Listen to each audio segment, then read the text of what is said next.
Listen close, we rise up from the ashes, digging for the truth, breaking old habits.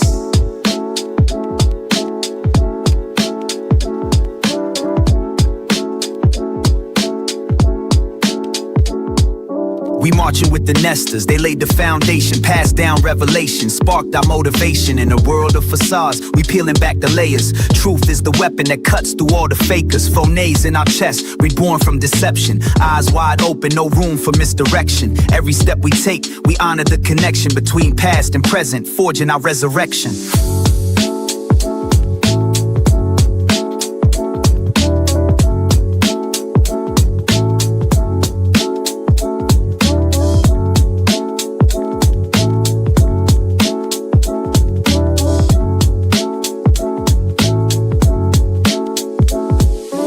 Phoenix rises in truth, setting us free from the lies that they feed. We reclaim our beliefs, thinking differently, we'll break every chain. We dance for freedom, case by case, again.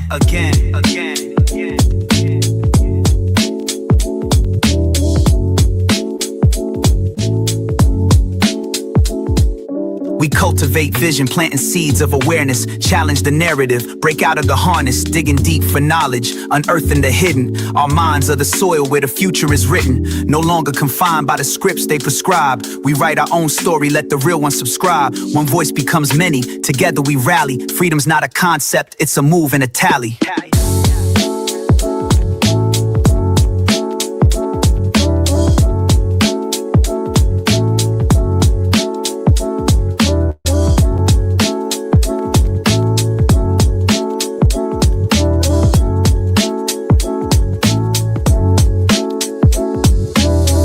By case, we break the cage.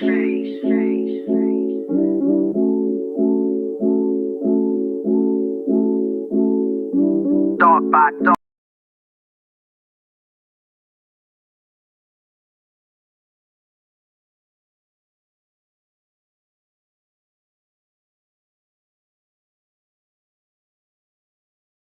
Good morning, Nesters. Hello, hello. I am going to be streaming live. We are on standby with the court to begin soon. Today is Wednesday, November 5th, and this is the Brian Kohberger restitution hearing that we have been waiting for. Don't forget, there's a new order coming of new doc drops, which you know that I will be hot on this. And I'm going to go ahead and share the court screen. I'm going to be quiet. It's going to be hard for me, but everyone just be patient. If they break, we'll jump on here and talk. And if you want to talk about this live, I'm going to drop the StreamYard link for you to come up here and talk whatever you want. You'll have a few minutes to say how you feel.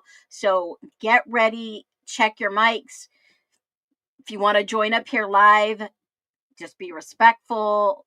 Keep it real quick, how you feel about what's being happening in the Kohberger case, specifically to this restitution hearing today. So if you feel free to jump up here and let's hear you. So I'm going to go ahead and switch it over to the court. It's going to begin soon. They've already have their screen. And good afternoon, every single one of you here. Drop your thoughts below as we hear and see this hearing.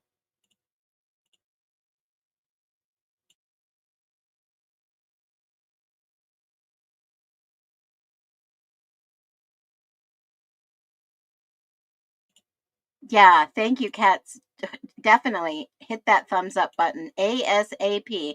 There's 31 of us here. I don't care if there's only one or two of us. That's all it takes to start a movement for someone who deserves justice.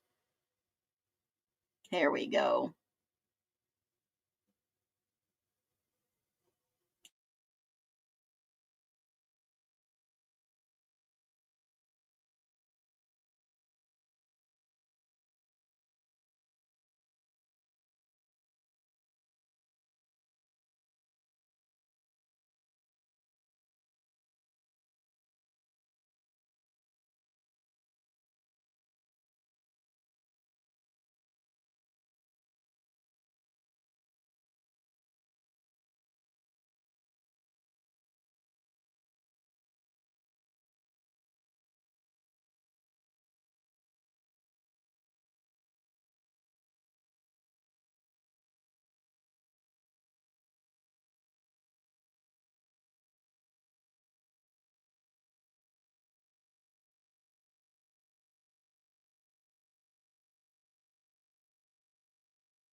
So we are looking at a countdown of about 2 minutes. Hopefully they will start on time.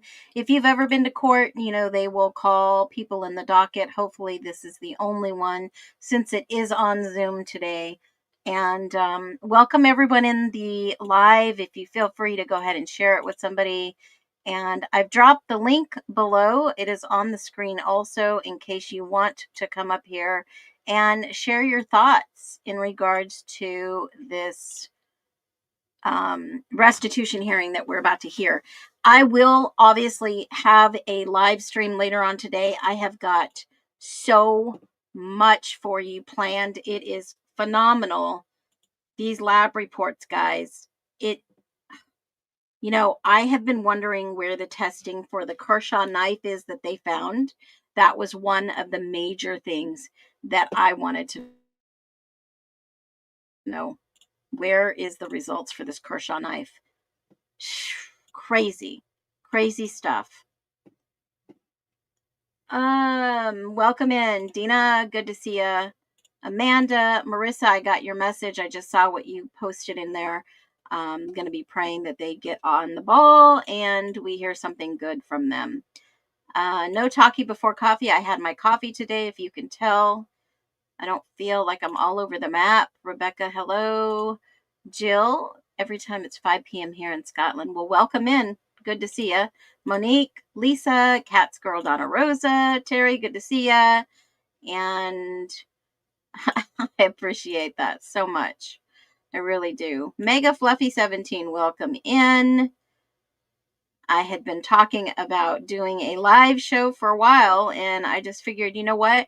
This is the best time for people to talk, especially at a restitution hearing when it has to do with money. This is crazy. Other crimes were committed, and no one else is paying restitution. I agree. This is wild. I would like to also know whose blood is on the. Yep. Well, we already know the answer to that one. It was Kaylee's. And I'll share with you a little bit more about that later on. Especially the 2 knives that they did log into evidence. Let me see if this is... No, court will begin soon. And that's one of the things, you know, if you want to look up real quick, that knife was the steak knife, right? And that was item... Let me just see. Left sock. I've got all kinds of stuff on these. Beer cans. Oh my gosh. Pillow swabs.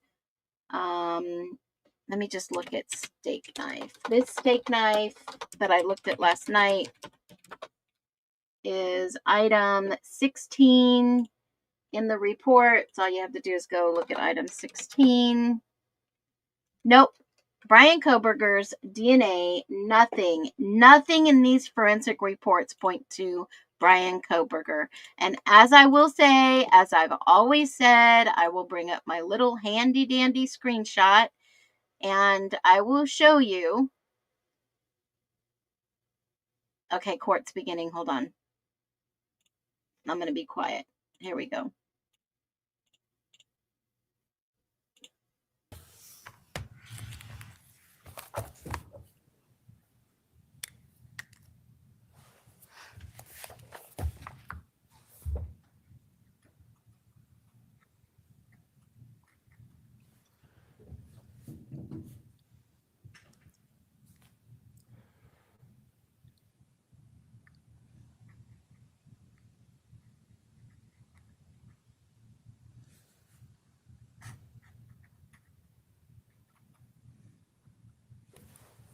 All right, let's go on the record in State v. Kohberger, CR 0124316665. The defendant has been excused from today's proceedings. It is not present. The defense is represented by Ms. Massoff, Ms. Taylor, and Ms. Barlow. State is represented by Mr. Thompson. This is a time set for a hearing on the state's supplemental request for restitution. The state can argue first. Thank you, Your Honor.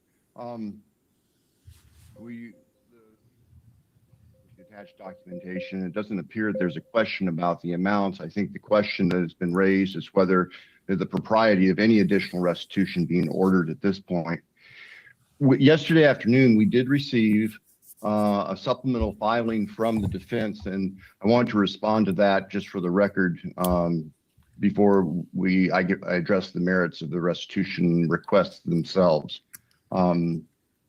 As we indicated in our response to the defense objection to the additional restitution request, at the time that we entered into the plea agreement, Ms. Jennings and I were under the impression that crime victims' compensation could be available to cover reimbursement of travel expenses. And I have to clarify that now. It is true that before trial, the families approached our office asking if there were any resources we were available to pay in advance for travel expenses or expenses related to them attending trial itself. And we looked into that, our staff looked into that, and advised them no.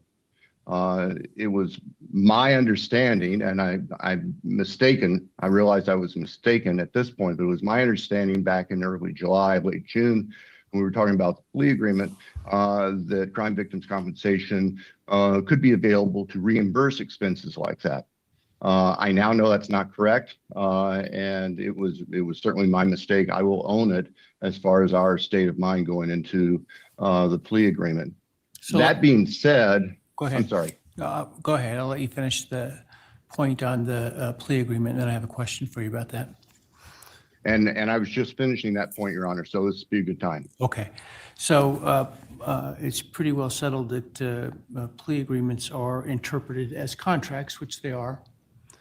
I think it's pretty well settled contract law that a unilateral mistake does not relieve one of its contractual obligations and restrictions. So how can I how can I order this restitution if the express terms of the plea agreement, though mistaken understanding by the state, don't allow such extra crime victims compensation fund reimbursement? And Your Honor, I recognize that, and that's what I was just getting ready to address. In response to the defense's objection, the state has modified or adjusted our position on the restitution. We are, pursuant to the plea agreement, seeking restitution for the funeral-related expenses, which are the urns that are described in Exhibit 2 to our response. We are not affirmatively advocating for the travel expenses and lodging expenses of the family because we do not believe that we can legally advocate for those. At the same time, the families provided those to us, and we want to provide them to the court and counsel just so everybody was aware that they are there, but we are not arguing affirmatively for that because of the wording of the plea agreement itself. So what the state is actually requesting today is just additional restitution for the funeral-related expenses, which are the urns for the families. Okay, thank you. And you can address the other issues as well. I'm sorry, Your Honor, which other issues? Well, the issues, if you would like, raised in opposition to your motion, including the lack of ability to pay by a defendant and et cetera. Yes, thank you, Your Honor. I apologize. The defendant has raised the issue of his alleged inability to pay, and we recognize that he's going to be incarcerated until he dies. But that in and of itself doesn't mean that over the course of the balance of his life, he might become, he might receive assets. And in fact, we attached a breakdown of the types of monies that he has received during his incarceration. We also noted the statute that allows the treasurer to intercept prospective monies that might be received based on any attempted publication of the story of the defendant. And those, if received, would be something that a restitution order could be enforced against.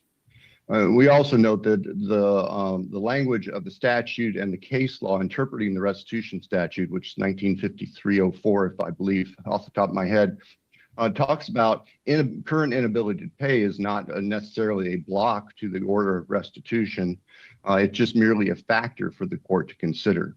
And it is our position, given the relative youth of the defendant, the fact that he has been receiving significant monies during his incarceration already, and that there is the possibility of future monies, whether by virtue of the statute with the treasurer impounding proceeds from a story related to this, or perhaps from an inheritance from his family or others.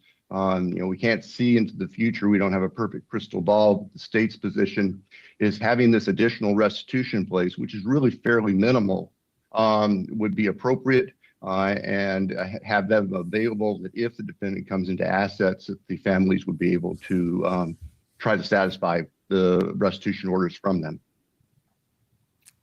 Thank you. And then who's arguing for defense? I will be, Your Honor. All right. Thank you.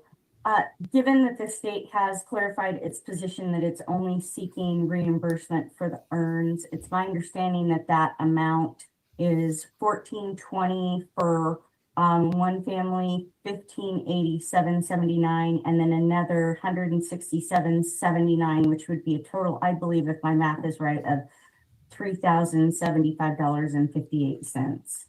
My understanding of reading the Victims Compensation Code 1953-04 is that the court must still do an analysis on Mr. Kohberger's ability to pay. And as the state has addressed, we are arguing that he does not have an ability to pay. While there have been lump sums provided to you regarding some funds that he received prior to his plea agreement, what the court does not have is a breakdown of how those funds came into the inmate system for his expenses and the fact that they were primarily family. Certainly his situation pre-plea and sentencing was drastically different than it is right now in terms of money that is available to him. And there's nothing in the record to provide the court with anything other than what is really speculation based on the past, as opposed to something that the court might be able to rely upon about foreseeability. There's no way that Mr. Kohberger is ever going to profit from any sort of movie or book because Idaho Code 1953-01 specifically precludes that. Well, it allows that monies are swept from his account for those income to pay certain things. If there's no debt for those certain things, then does the money not go then to the defendant? That is not my reading of the code. Perhaps I'm reading that statute more broadly than the court is. I understood it to be that the purpose is that someone can't then profit off of their crime pursuant to that statute. I guess I need to read it with even allowing your reading of it, what's to prevent, for example, a family member from agreeing to, provide information, be a part of, et cetera, a story, movie, book, whatever, TV series about the murders, about Mr. Kohberger, and that certainly wouldn't be, monies they receive wouldn't be subject to the statute, and then they certainly would be free to send Mr. Kohberger money to his account. What harm is it to order the restitution, which would then sort of jump in line in terms of priority of payments over some of the other ordered payments, such that if Mr. Kohberger does receive money into his accounts from any source, that he's then that those monies are then put to that use. Certainly, we're not worried about Mr. Kohberger's credit rating with having debts at this point. I'm not sure what the concern would be to, given the uniqueness of this case and the potential for family members, et cetera, to earn money from it, and potentially we've seen members of the public send money to Mr. Kohberger, is my understanding, to his books. What's the downside to ensuring that the victims are as whole as possible from this by ordering the restitution, which again would jump in line from some of the other court-ordered fines, et cetera? And if the money's there, it's there. If it's not, it's not. Judge, I don't see that Idaho code or Idaho law asks the court to make an analysis on the downside, but whether or not there is foreseeability of payment. And all of the things that you just listed are pure speculation. There is no book or movie that's in the works by any of his family, and to say that those things are going to happen is absolutely speculative, and there's nothing to substantiate those sorts of assertions happening in the future. So Well, there's a history in the 3 years he was incarcerated of him receiving 5 figures put on his books. Doesn't that give the court some history to suggest that such contributions from whatever source may continue into the future? As I stated earlier, Judge, that was at a different time in the case. That was at a time when, he had not entered a plea. He was not deemed convicted of the crime. The money, a lot of that money was coming from his family to be able to have communications with their son and brother. And to speculate that those types of dollars are going to be able to happen for the next many decades is exactly that. It's pure speculation, not based on something that is foreseeable or based in something that's in fact before this court. Well, it just seems to me that one of the, really, obviously, even application of statute requires the court to look at what might happen into the future. And I guess, it seems to me one of the best indicators of the future is the past.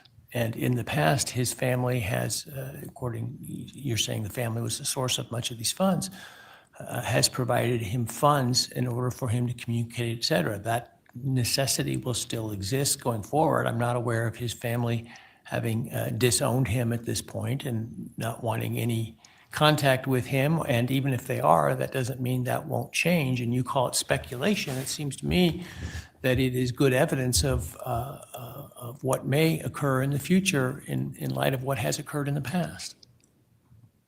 Well, Judge, there is a judgment against him in the amount of $28,000, and certainly 20% of every dollar that goes into his inmate account is going to go towards paying that $28,000. Another factor that the court actually can look at under 1953-04 subsection 7 is other factors, and those factors that other factors that the court deems appropriate, and that can be collateral resources that the families obtained over $200,000, which definitely reimburse the cost of the earns in terms of economic costs. I also want to turn to the plea agreement, because isn't a reasonable interpretation of the plea agreement that the defendant will not contest the state's seeking of restitution that is outlined in the plea agreement? Otherwise, why would it need to be in the plea agreement? It seems to me it's the plea agreement, a reasonable interpretation is the defendant is agreeing to pay restitution for those items that are identified in the plea agreement, which includes victims' compensation, which includes in this case funeral expenses. So you took advantage of the plea agreement to get the benefit of the bargain regarding the state's dropping of the death penalty, why should you not be held to the plea agreement to pay the victims the costs of interning their children? Judge, I believe that our pleading was clear, that we understood that urns fell underneath a funeral cost, but that once we have a hearing on this matter, that doesn't eliminate the court's duty under 1953-04 to do the ability to pay analysis. And that's why. Well, are you in violation of the plea agreement by arguing that your client shouldn't have to pay those? We are not in violation of the plea agreement. If there was any violation of the plea agreement that took place, it's the state seeking this when the other expenses, when it was clear under statute and under the Idaho Victims Compensation rules that those were not reimbursable expenses. But they've effectively withdrawn those requests and are seeking what's outlined in the plea agreement. What's the point of the plea agreement on restitution if the defense is able to argue against the restitution called for in the plea agreement itself? Judge, again, in our pleading, we objected to what the state has withdrawn as of this moment at this hearing today. Right. We acknowledge that the urns were funeral expenses. Right. But once we're in this situation of having a hearing, then this other section about whether or not he has an ability to pay is triggered. We stipulated to $28,000 in restitution within 60 days. Right. He met the terms of the plea agreement. But it also says the state may seek restitution regarding funeral expenses, and they're simply identifying additional funeral expenses. I don't know what more you want me to say about the urns other than what's the point of the plea agreement if you're not going to be bound by it? I agreed that it was $3,075.58. But you say you shouldn't have to pay it. What I said was that the court needs to do the analysis under Idaho code about his ability to pay. Why hasn't the defendant waived his right to rely on that ability to pay by agreeing to those expenses as part of the plea agreement? I don't know how the court can enter this order today without engaging in the analysis under Idaho code because it's required. That's the way I review the case law and the code, that once there's a hearing about restitution, then the court has to engage in the analysis on the ability to pay. So the agreement to pay is illusory. No, he agreed to $28,000. We've agreed that the urns fall underneath. Does he have the ability to pay that? No, he does not have the ability. So why did you agree to it?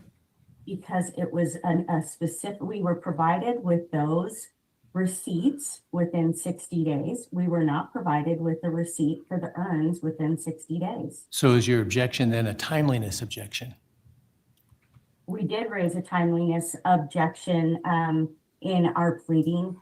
I have thought about that and whether or not I think that it is a really valid argument to say that that's completely jurisdictional. I didn't to mean that the court can't take this under the review at this point in time. I didn't read the judgment language in such a strict fashion that I felt like we could say 61 days means the court's not going to not going to consider it at all. So it is past your 60-day deadline, but I don't know that that is completely jurisdictional in the way that you drafted your judgment.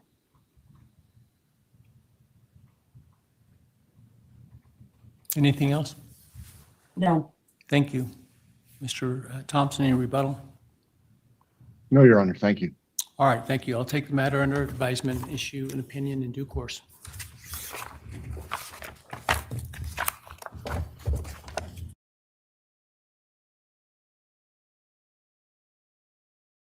Ha ha! Woo! Woo, woo, woo. That was a little heated, y'all. Now, this is what they were arguing over, okay? It doesn't say he had the ability to pay, that he works in. Okay, so let me let me just recap this. This is freaking wild. This is the urn that they're fighting over. So get this. Let me bring up the actual document because this is going to blow your ever-loving mind. Now, they scheduled this restitution hearing. I'm going to bring up the actual order so you could see, the actual hearing, the motion. State's motion objecting the restitution. Okay? And I'm going to give you guys to speak your mind if you want to. I'll drop the link again below and you can come up and talk about it. Now, let me show you this. This objection from the state. Idaho says, basically, the motions are grounds and release disclosure and constitute. Oh, no, sorry, this is the wrong one. God help me today. I am just a little piffed at this. Here we go. Shh, this is crazy. This is wild. Okay, here's his objection to the additional money. Okay, let me just grab one more. Let's start at the beginning. So he agreed to pay $28,000 from his plea deal in restitution. Total. That's it. Then the family comes back and tells Bill, well, Bill, we want to have the money from our travel expenses, gas, yada, yada, yada. And it comes out to $20-something thousand for the Goncalves right here, $20,000, and then $6,000. So this is $26,000 more dollars that they were asking for. Then they attached their cost analysis and everything that they were asking for, but the court sealed them away from us. We can't see that part. So then the defendant comes back and says, no, we agreed in the original plea according to the law. Okay. Now, mind you, this is after the fact of the plea deal, 60 days after they come back and they say they want it. Well, the time is already, per law, the timing is an issue. And they should have went on the objection of time because it's by law. Once you meet those deadlines, you can't go back and undo them unless you get a one-sided court that says, no, you missed the deadline, but we're going to give you a pass. Okay. The objection in the first place should have been timing. And then the second part should have been, no, we agreed to $28,000 or already. And then they're asking for more money on top of what he already owes, guys. This is crazy.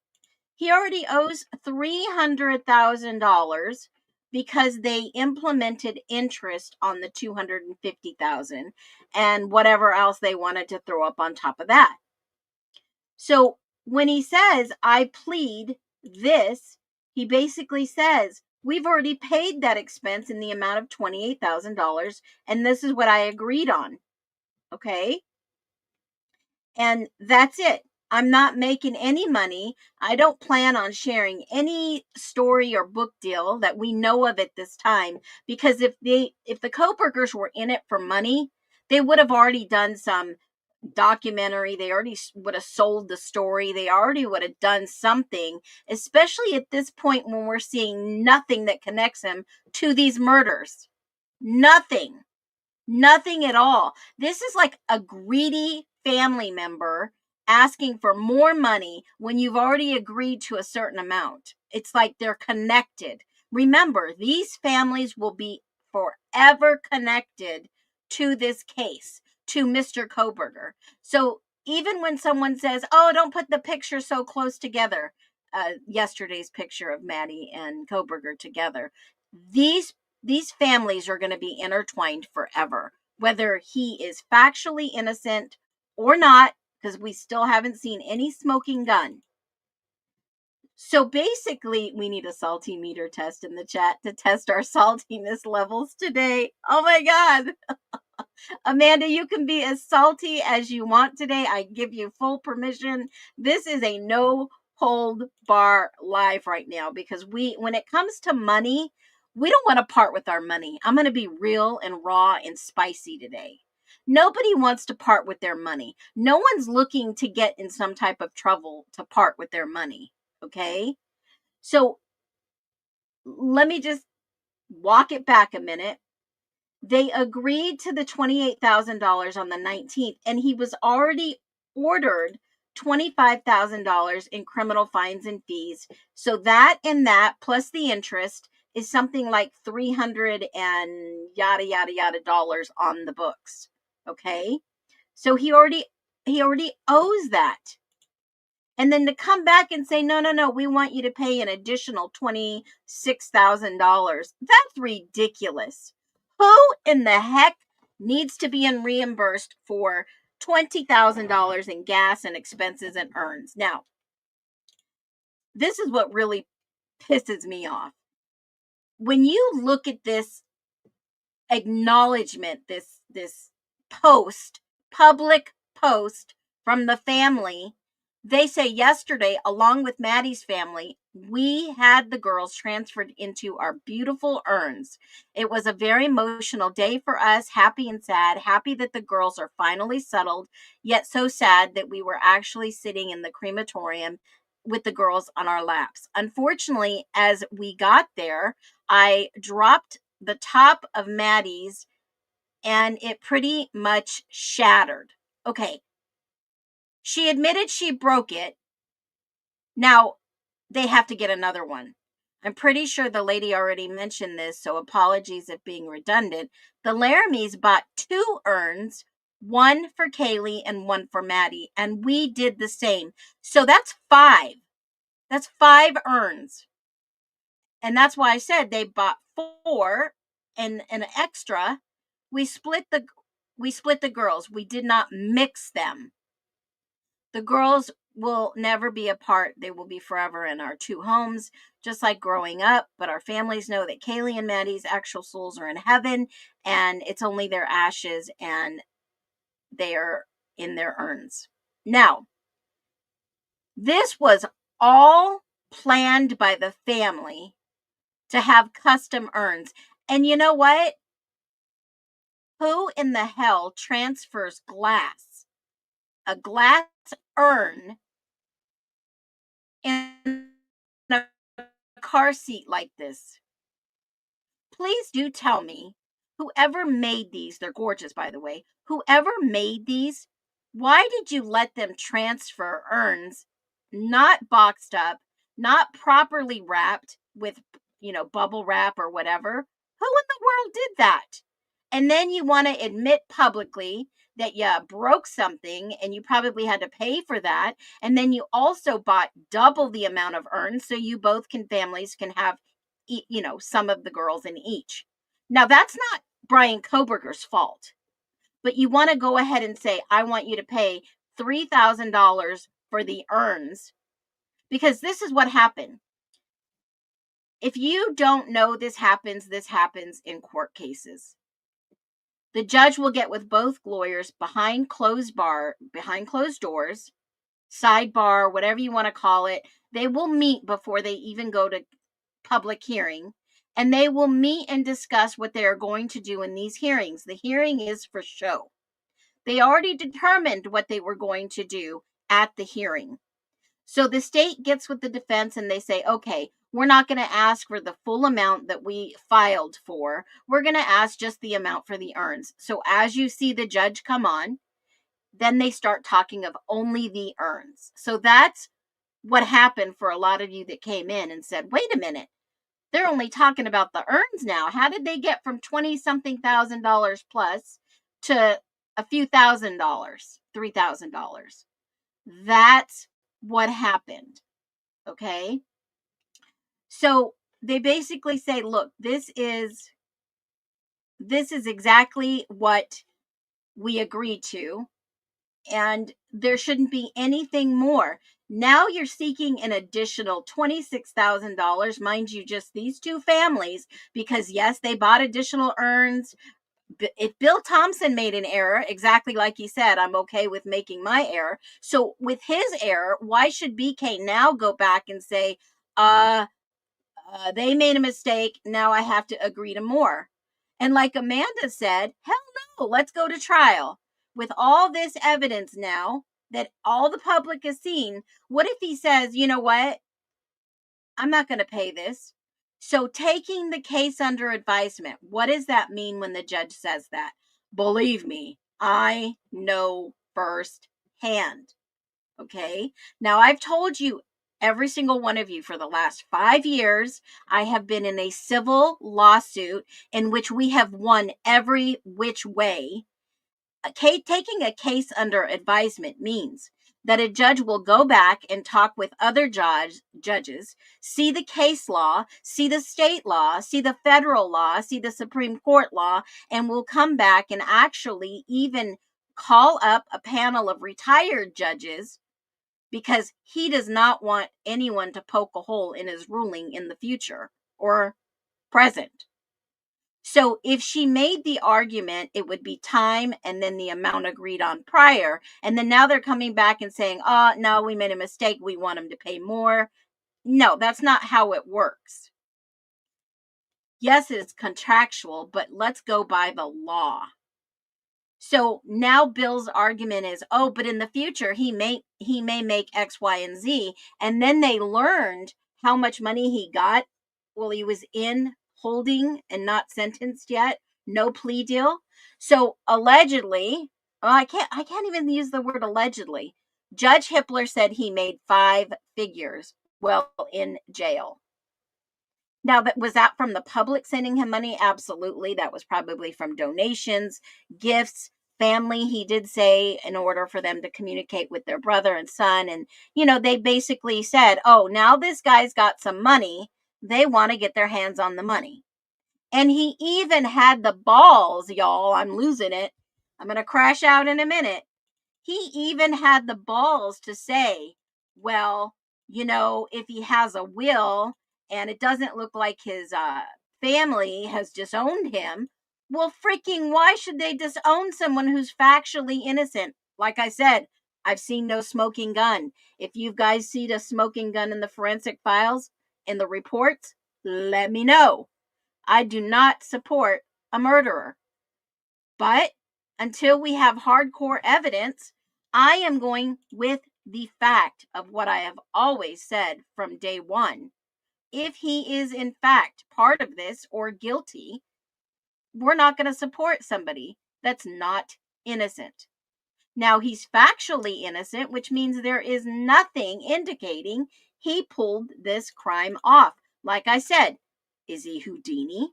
Brian Houdini Kohberger? I don't know. But basically, the defense said, nope, sorry, they've already got their hands in hundreds of thousands of dollars, right? Because of this horrible, tragic, and I wouldn't want to make any money that way. That's just, you would not want that type of money. Is a life worth $87,000 in a GoFundMe or a couple $100,000? No, it's not. Because if you think about it, Kaylee was successful. She was making money. She had money. She had a great future ahead of her. And I'm sorry, but $85,000 is not enough for a life like Kaylee was going to live. In her lifetime, she probably would have made millions of dollars. Okay? You make a lot of money when you're younger. You make less unless you make really good investments and can retire early and enjoy your life and travel.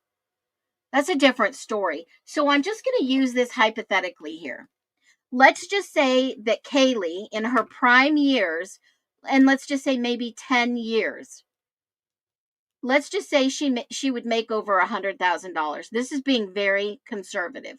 And let's say that her prime years will be 15 years. That's $1.5 million. Okay? And then let's just say the rest of her life that maybe she would have made, you know, a good 50, 60,000. Let's go 60,000 on the other side. And times that by, let's say, 25 years. Okay. That's another 1.5 million. So that's over 350 million, $3,500,000 already.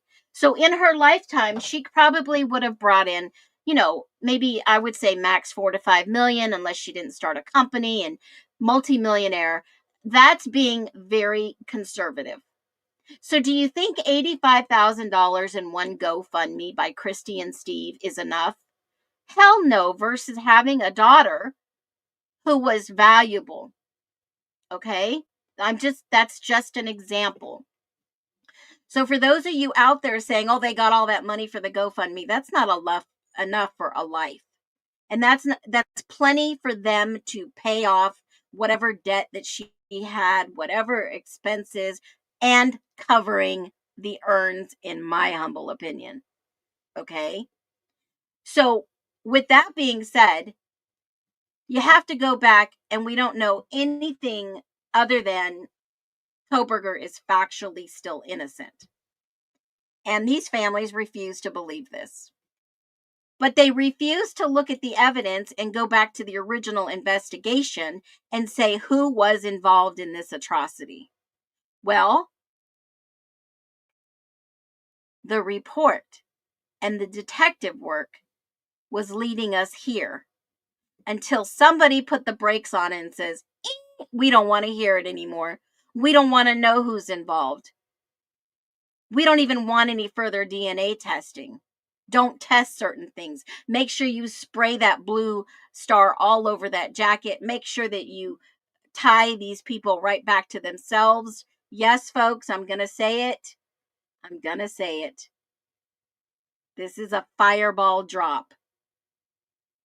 When you start looking into money, you can't get any of these people involved, folks, because they're going to lose money.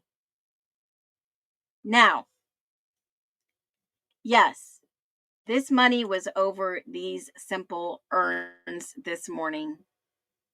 The other dog and pony show was for the $26,000 they were asking more, which in my humble opinion, they thought by law they could. Bill Thompson made a mistake, and it just looks like these families are being freaking greedy.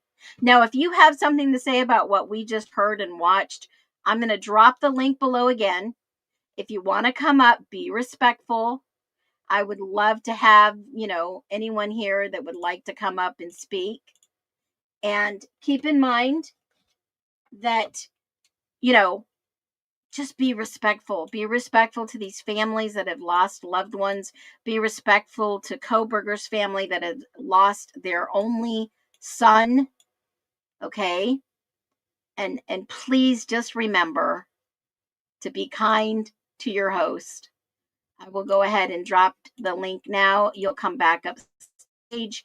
And if you wish, I'll help you check your mic, and then we'll throw you in, and I'll give you a few minutes to speak what you want to on this topic, because this is really wild. It is wild to the fact that they would try to make him pay more money, which he's already agreed to. The link's in the stream if you want to click on it. Make sure that you are on a device that will allow you to use your microphone at the same time. It is wild. Release some of that saltiness. I want to hear from Amanda. Yeah, Amanda, if you want to come up, you've got time. Make sure that your background doesn't have a lot of noise. And this is your opportunity to vent. Vent over this wild, crazy stuff that's happening. I can't even believe that they went and asked for more money. It is insane. Now, I know that a video has been released. I was going to share it later, of Bethany. Bethany's interview is being shared. Her face is blacked out. But some of the information that she gives us is something that we've already known. We have already known that these individuals are involved or mentioned in this case. The detectives asked specific questions to some of these individuals. Was it somebody stealing a boyfriend from someone? Was, where was Murphy? I mean, if you go back and you listen to these detectives' questions while interviewing these individuals, they didn't just come right out and say it. Payne asked, was there a fight? Was there something happened at the bar? A stranger or someone that they knew? And then Maury asked the question, was somebody still, somebody's boyfriend or cookies or something, right? I mean, they're giving clues, and the forensic evidence gives other clues. So we can't be so blind to not think, there's some obviously good detective work here. I think they were doing all they could with what they had. And then obviously the mysterious refrigerator just kapoots on all the DNA that's being asked for. Yeah, we think there's a lot of sketchiness going on. So if you want to come up on backstage, go ahead and hit the link. I have the link right there in the stream for you. And let's hear from you. Amanda, if you can, feel free to jump up.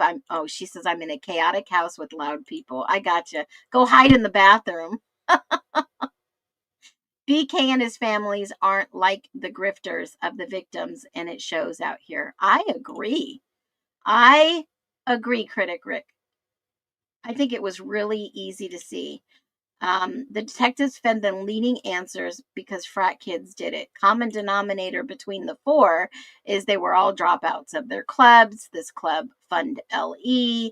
There it is. Yep. I showed you from early on if you have not seen this, the police wear these on their uniforms. This is their badge of honor. This is what they are there for, and what the city funds, what the police department does. They are there to protect and serve. And if you've looked at Rosie's uniform before, it's right on his sleeve. Let me take this off. It's right on his sleeve. He is assigned to the University of Idaho. He is part of the division specifically for monitoring alcohol, drugs, whatever. In that town, there are different badges those LE wears, law enforcement wears, and these are the 3 badges that they wear. The Sheriff's Office of Latah County, the Moscow Police Department is for the town, and then there is a police-funded city of Moscow for the university, and it's on their badges right there. Can't miss them. Can't miss it at all. So, one thing that I will say about this restitution hearing today, I think it was a bunch of BS. I think it was a bunch of BS. And now we have to wait, who knows, 2-3 weeks. And simply, he will issue an order, and it'll be in the repository whether he agrees that they should tack on the 3,000 X, Y, and Z amount. Yeah, it is a bunch of BS. It is. Which one said Dad Cop? I don't know. I'm not sure. Dad Cop. I don't know who that was. Yes, I agree. They are first and foremost. Absolutely. They are first and foremost. That's who they're being paid to protect and serve. Where is DNA? Well, I'll tell you. In most of these reports, DNA was requested, and we never see the actual reports of the DNA. Like I said, this is great information, but it never shows the conclusion. The DNA in the MPD fridge that said that it might have been spoiled, ruined, whatever.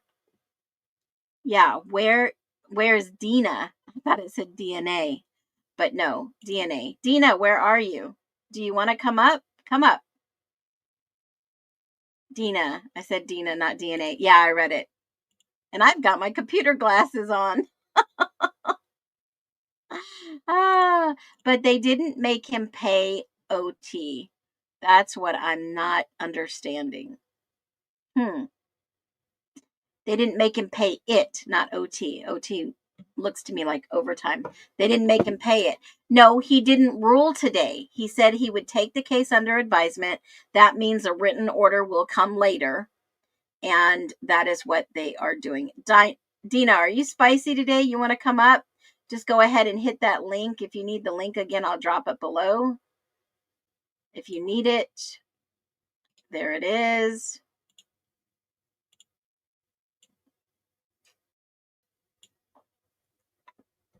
Amanda's spicy too today, but they can't make him pay it. They can make him pay it if the judge rules. All they can do is say, no, we're going to appeal it and protest it or whatever. Do another motion to, basically get it. Maybe another time. That sounds good. I would be salty towards the family for being. I hear you. Not a problem. Not a problem at all. But, one thing I will say after this hearing today, if you guys don't know by now, this is all about money. It's all about money. It's all about they were wrong. They were misled. The families were told that, they'll pay for travel. They'll pay for this. No, they should have known first when they were given an advocate what the parameters were for restitution. What is restitution? What will it cover? They give you a list. They give you a clear list of restitution and what it'll cover if you had an advocate. But remember, in the repository, Kaylee was never given a victim's form. They never assigned her one, and neither was Bethany. I got $5 on Amanda. Okay, drop a 1 if you want to watch Bethany's interview. Let me see if I can find it. And I hope someone posted it with no commentary. Let's see. I thought I heard there was one out. Let me see. Maybe there isn't one out.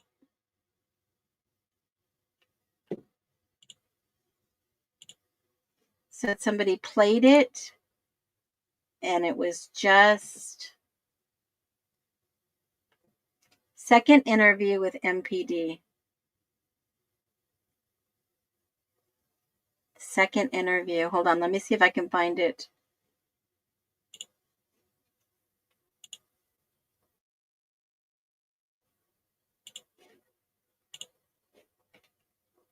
I don't see a second interview out yet. Somebody said that they had just received it.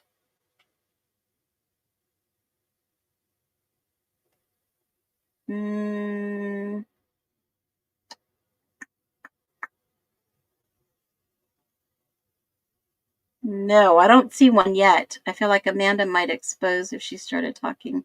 This is one of those moods. You mean explode? Yeah, Amanda, we don't want your blood pressure to go higher today. So let's do this. Let's do this. Okay. I don't want to go into my content that I developed for tonight. Oh, I'm late. I'm a special important date. Welcome, Lulu Bell. Welcome. So let me do this. If you all want to,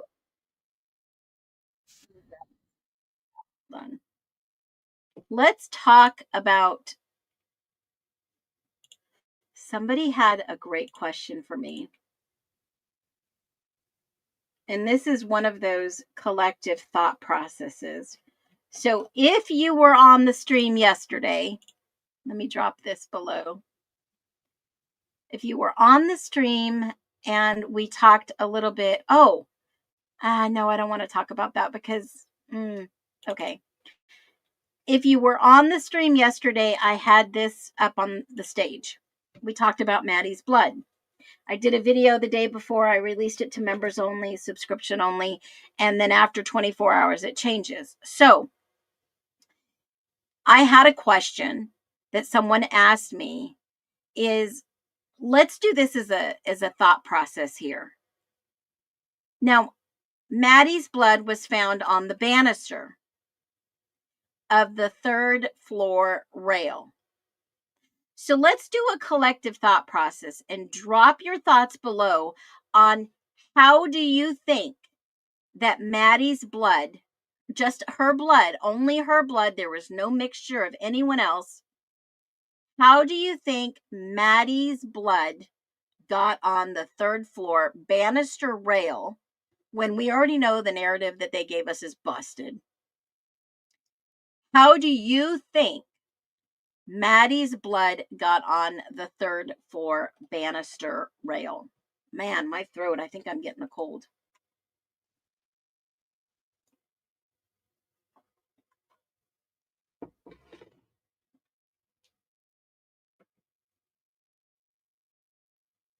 Carrying her, okay? Terry says carrying her. So somebody had to have carried her, dropped blood. Okay. And Lisa says carried. Okay.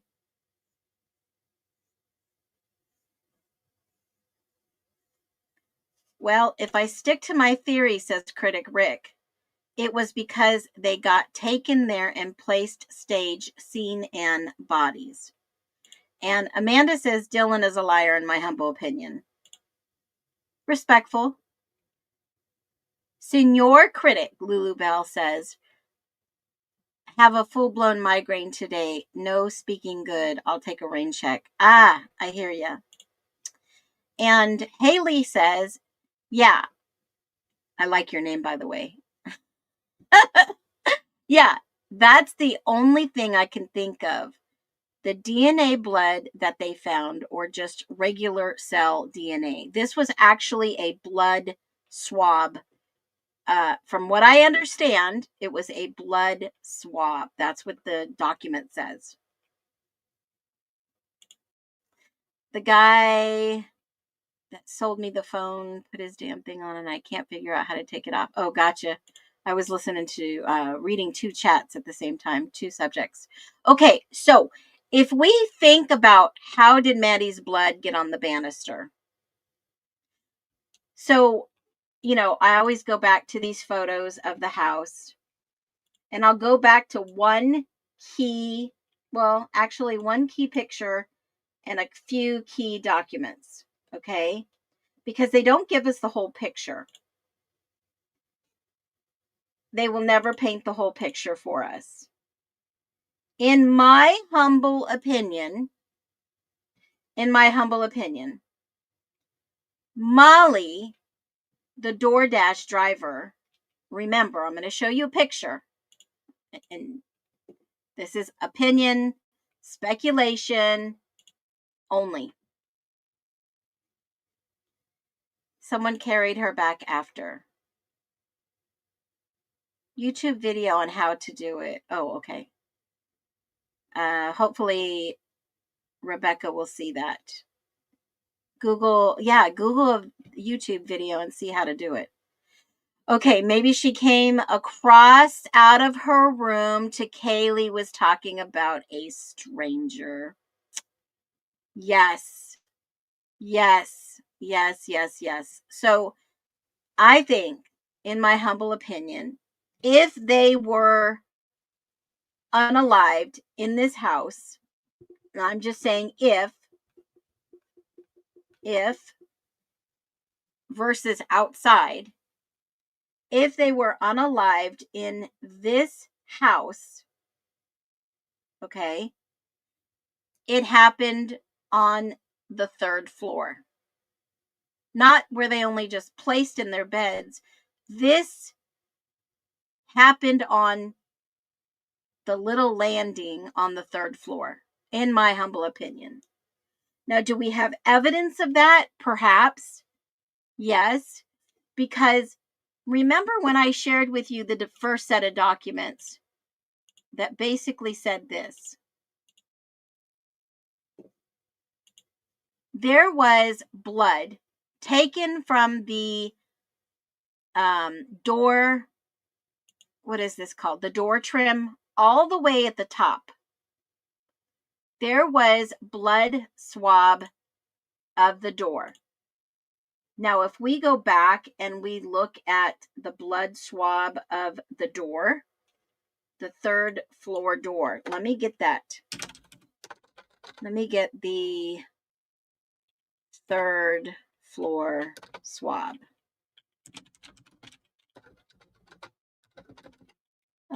It was in the ISP document, but they put evidence of the blood swab. Hold on, I just have to find it. What evidence number was it? I think it was 34. Hold on. I got to look at my notes. Item 34. No, that's not the right one. Hold on.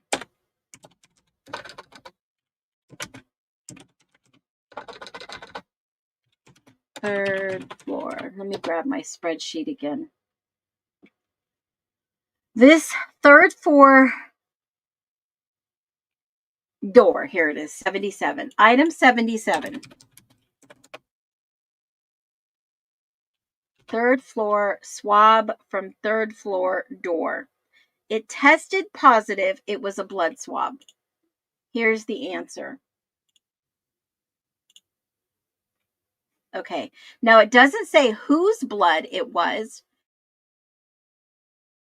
but item 77, if you go back to MPD documents, which I'll show you, item 77 was, hold on a second.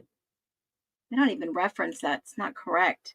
Item 77 was the swab from the 3rd floor door. It was taken on 1/9/2023.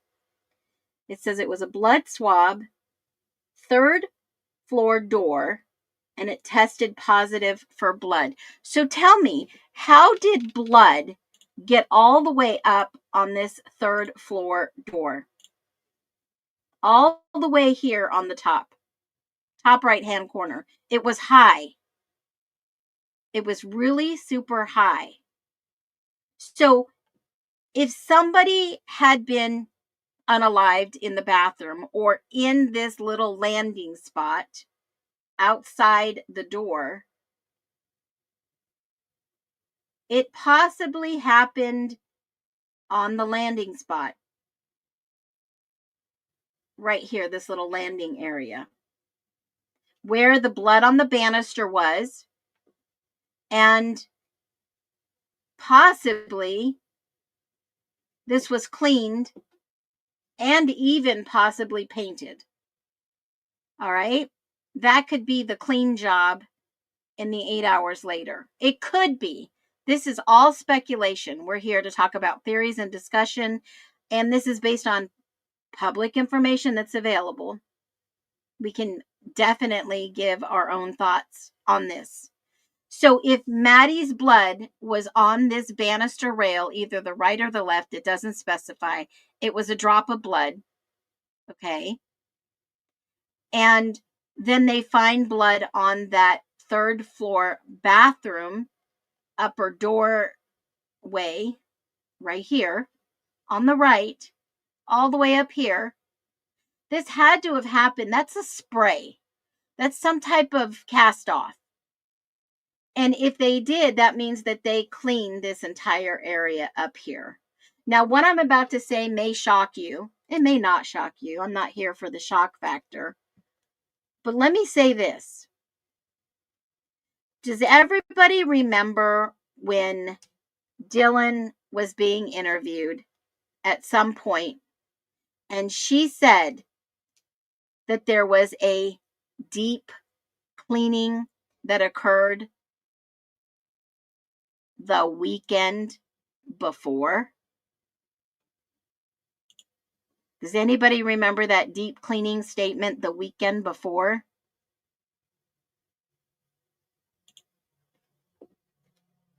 I do. So let me say this. We did a deep clean. You're probably not going to find anything, right? Okay. So yes, for Parents Weekend. But let me tell you this. I think our timeline is way off. Okay? Stick with me for a minute. Just hang in there for 1 second. The pending death certificates by the grand jury is kind of what threw me onto a different timeline. What if it wasn't that Saturday, but it was the previous Friday when Parents Weekend was in town? What if it was? Remember that, basically Stacy and Jim said that they were traveling and you have to travel I-5 to get there, and there was an accident.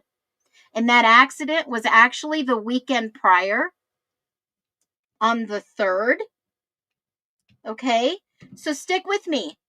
Stick with me. Don't go anywhere. Be open-minded about what I'm about to tell you. And then, so the weekend, the parent was November the 3rd. And then Dylan says, oh, don't worry, we did a deep clean the previous weekend. All right? And what if the 911 call was all in a reenactment of what happened the previous week? The previous week. And that would signify what we hear on the 911, which we think, no, Steve, someone had to have been there. And no one in this report is named Steve. No one in these involved are named Steve. Okay? And what if I told you some of the witness statements? Yes, folks. Some of the witness statements all talk about parents and their trailers, all there for the big game. All there for the big game. So now we have 5 corroborating stories of the big game. The big game, Parents Weekend. We did a deep clean that weekend. And then you have one more thing. You have the discrepancy that everyone has talked about over and over and over again with the freaking time change and the body cameras. We have a delta. We have the wrong information. That again solidifies my new timeline for the weekend prior. And every single person knew what happened there, and they had to find a way to cover this up. And it gave them 1 week, and then they all dispersed and said, we're going to reenactment this. We're going to put out these videos. We're going to dub them over. No one's ever going to know. We're going to blame it on an outsider, and we are going to tell this story to everyone. And what they didn't know is that this story was going to blow the frick up. And that's why nobody saw anything. When Stacy Chapin said my son's body was in there, she was there the weekend before. And we have the proof of that major accident the weekend of Parents Weekend. And that is why some parents were so available and accessible and ready to be there. Think about this. The only person that had to say, oh, it was the weekend because we were watching a game. We were watching a game. That was the only parents that placed them out of the area. And that may be, in my humble opinion, speculation, theory, allegedly, this all happened the weekend of November 13th. 3rd. And that is why DM said, oh, we did a deep clean. You might not find any evidence, because everybody was trying to cover the real evidence. The police only got what they could find. And that is why there was a cleanup done on the 3rd floor, and they found the blood up high that somebody may have missed during their deep clean. Now think about this. Could this be a timeline of the weekend before? If you think that this could possibly even be a little tiny bit of the weekend before, drop a yes. Y-E-S. I want to get a sense of how many people are really paying attention to what these people are saying. And that is why everyone keeps talking about, well, we went to the football game. We didn't hear anything. We didn't see anything. Some people keep talking about the music. Some people keep talking about a party. It was kind of quiet that weekend. All the witnesses on the body cams are saying not many cars were there, like normal, because it happened the week before. Think about it. Is this a true possibility? Now, I do know for a fact everyone is giving us a piece of information. And if you are focusing on that information, we are going to be able to pull out the truth. I could hardcore prove Stacy Chapin said there was a big accident. We know for a fact that accident was the weekend before. We know that some parents were closer in the area doing certain things. Was there an argument about changing the locks, fixing the doors? Was there some altercation that weekend? All these parents figured out, oh my God, all these girls, we met all these girls living in this house together, and there's a conflict. What if Mogan knew Coronado and said, oh shit, we have a problem. We've got 2 people with families living in this house. They didn't even know maybe who their roommates were prior. Think about it. No proof of video cams, no way to corroborate. They could change timestamps. We showed you on a live how easy it is to change a timestamp. We've talked about the bells. I called the guy at the local church and asked him, explain the bell systems to me. I was on the phone for him at least 22 minutes explaining this to me. And I've always said, question the unthinkable. What if this happened the weekend before? That would explain why all these people around in the Queen Road apartments were like, nope, didn't hear anything. There wasn't very much partying. How long had those bodies been there? How long? How long? There's people been planted in this story to make you think that this happened, this happened, this happened, and none of that has come out to be true. Think about it. Wasn't that accident when 4 homeless people got killed November 11th, silver car? Maybe the Friday week before. I don't recall big accident there before. The teen driver never got arrested. So the car that ran over 4 homeless people,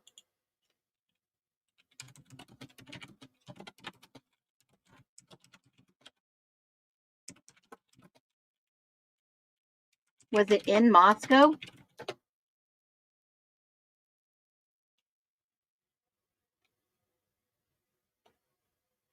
Every single witness has pointed to possibly the Friday before.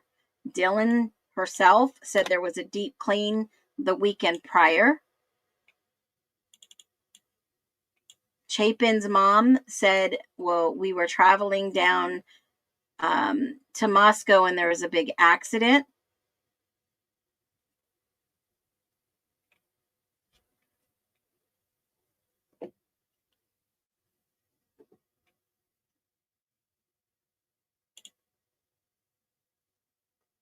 Steve saying, don't make me step up.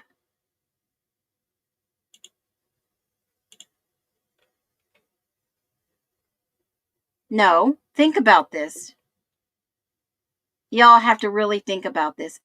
if it happened the weekend before, there's no telling that the bodies were already removed the weekend before. Quietly removed. Think about it. Could that have happened before? Now, the only thing that won't fit this is that the whole Kaylee buying the vehicle. Now, the documents say that she bought the vehicle on the 10th, so it couldn't have happened the weekend before. That is the only document in this case that couldn't fit this theory. That is the only thing. If anyone actually saw them. But Dylan's story of we did a deep clean the weekend before, Stacy's story that there was a car crash, it was the weekend before. The documents of the car would be the process date, not the purchase date. Right? Then you would have to look at the Instagram post. The parents could have been posting. I'm just saying this is a theory. This is a theory. So if it did happen that weekend on the 3rd floor with the blood splatter they missed, then that was cleanup that weekend. It was that weekend. But it was just a thought that crossed my mind when Dylan said we did a deep clean that weekend. You might not find anything. Stacy Chapin saying that, and we verified it was the weekend before.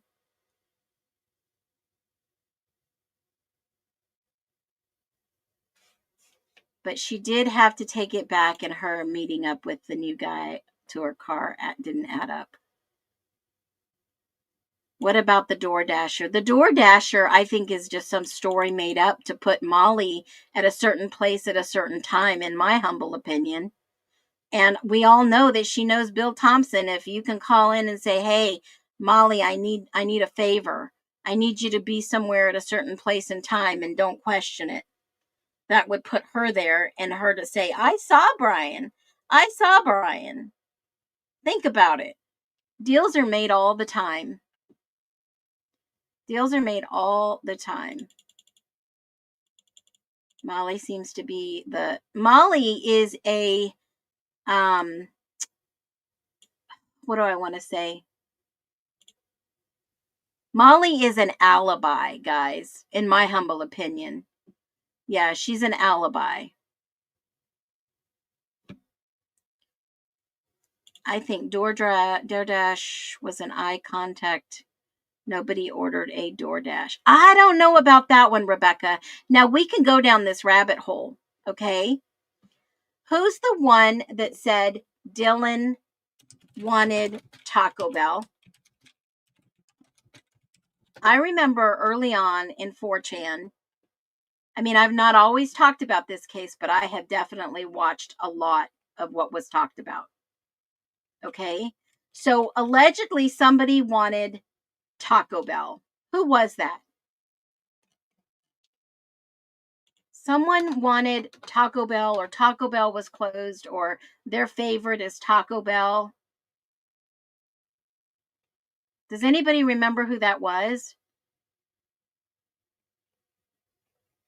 Let me go back and see in my notes.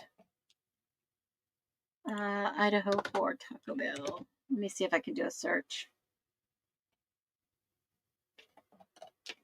Who was that? The whole Taco Bell conversation.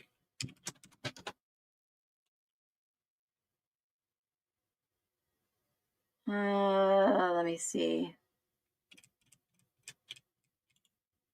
There was someone who had a whole conversation about Taco Bell, and they were hungry and it was closed. Who was that? Now you guys are making me hungry. Not that I would eat Taco Bell, but I'm going to do some pollo asada today. Let me see. Who was that?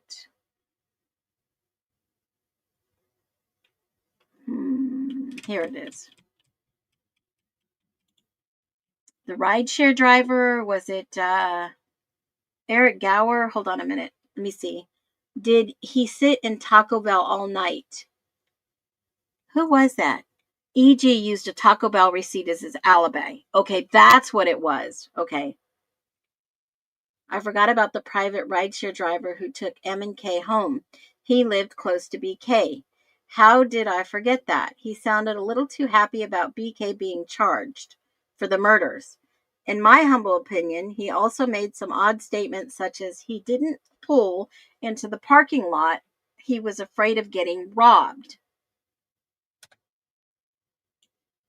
Okay, I remember this now. Let me put it up on the screen so you guys can see this. I just had this in my notes. All right, here it is. Here it is. Here it is. All right. So it says, I've forgotten about the private rideshare driver who took Emin home that night. He lived close to BK. How did I forget that? He sounded a little too happy about BK being charged with the murders, in my humble opinion.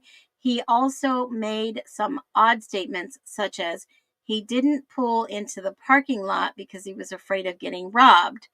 Who would have robbed him on King Road?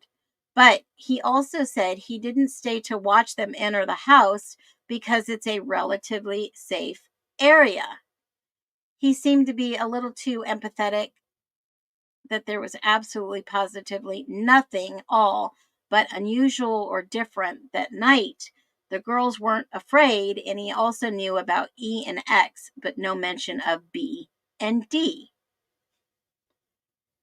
I also read on Reddit, someone said he drove a dark SUV, unconfirmed. So who is this guy? Anyone got a name? Has anyone looked at him? Was he cleared by Ellie because of a Taco Bell receipt? WTF. Did he sit at Taco Bell all night? He could have gone to Taco Bell to have an alibi and gone back. Where was he all night? Does he have receipts for that? He had to have touched something belonging to BK or something BK he had also touched and got his DNA on a knife sheath. But he met BK and lived so close. He was a student at WSU. I recall reading months ago, he claimed that some professor or someone who was an older guy who worked at one of the universities, he reported BK's car to LE. Anybody got anything on this guy? Okay, well, this guy was Eric Gower.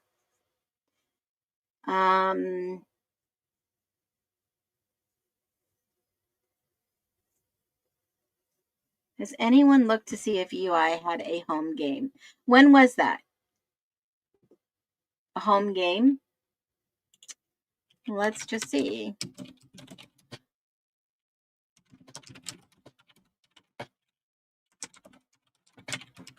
Let me look at the playlist. Vandals 2022 regular NCAFF schedule. Okay, so that was the Taco Bell reference. So I know that October, yeah, they played UC Davis. They also played, hold on a minute. They played UC Davis on the 12th, Saturday. And they also played the weekend before that. They played Eastern Washington. That was a home game. 2 home games in a row. Whoops. Saturday the 5th and the 12th were 2 home games. Right there. That's to answer your question. Bethany said they went and got coffee and breakfast at Taco Bell. When was that?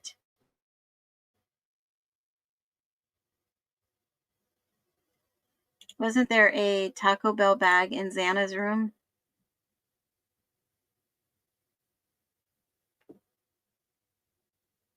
Oh, yay, Caleb. I'm so happy for you.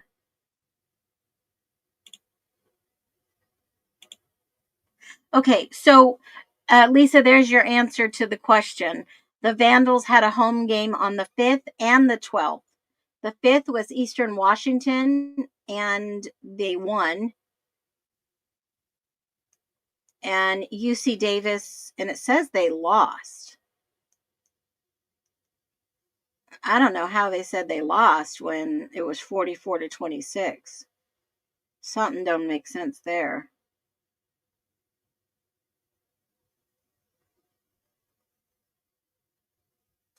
So they had 2 games at home. On the morning of the 12th, let's look at this. On the morning of the 12th, Bethany woke up and it was only Ethan there. The rest were at Taco Bell. On the morning of the 12th. Okay. There was a reference to Taco Bell, and what I was looking for was something along the lines some people prefer Taco Bell. Some people prefer Jack in the Box, right? If you're going to go through a drive-through and grab a taco, those are the 2 main places besides Del Taco. But if there is somebody who loves Taco Bell in the house and you can't get Taco Bell, well, where do you go next? I mean, it's either one or the other, right? It's not like, well, my favorite is Jack or my favorite is Taco Bell. You can't have both. So, I question if Taco Bell wasn't open for the person, then they went to Jack as a second option.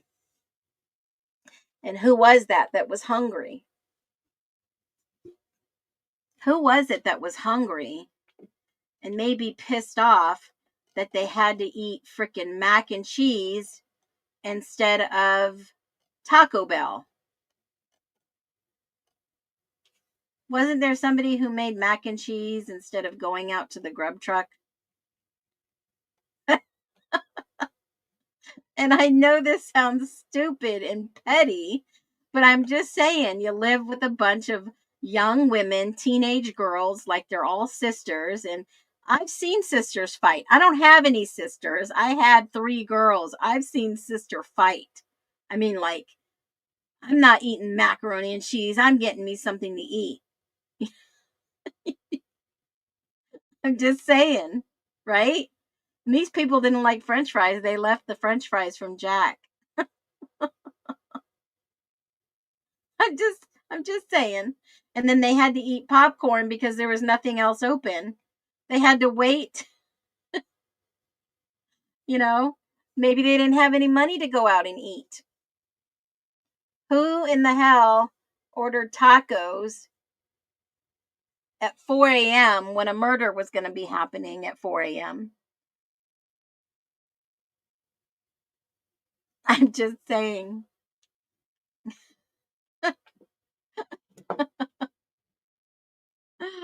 Oh my gosh. Yeah, somebody was hungry and they sure cleaned up a lot. So how did blood get on the 3rd floor doorway all the way up high? It tested positive it was blood. I don't get it. Unless they ordered pizza. Well, the trash can indicates that somebody came home. Maddie and Kaylee had to have made it home at least. In the trash can in the backyard, it was their grub truck boxes. I mean, the same exact box was in the trash. I think that was on the release of photos too. I'm on photos 1. Let me just see. Hold on. Photo 2 batch. Let me see. So photo 2 batch. Backyard trash can. Front yard.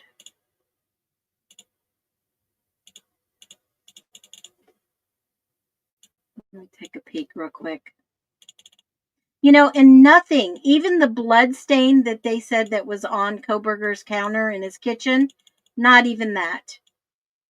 Not anything that hit positive for blood,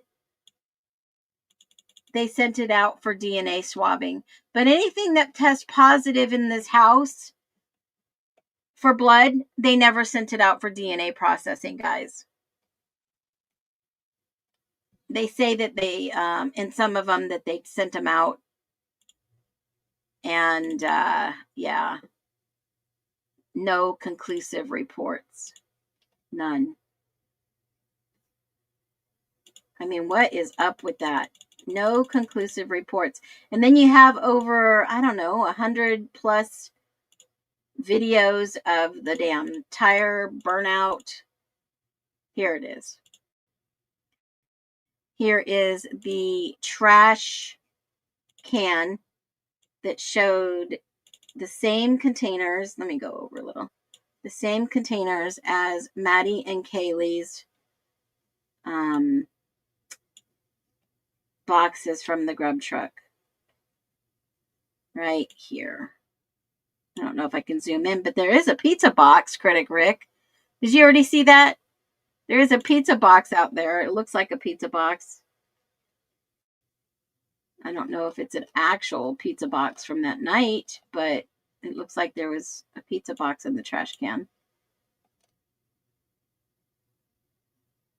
You mean to tell me that no one on this backside of this house, no one heard any of the screams going on?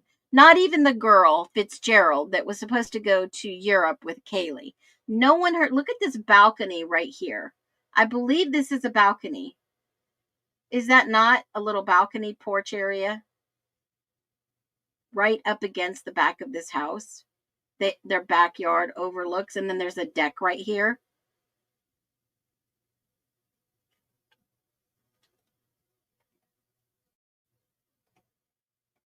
You know, I just have to say this.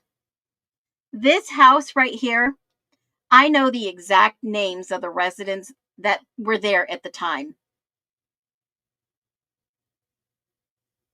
No one checks out as being this individual. No one.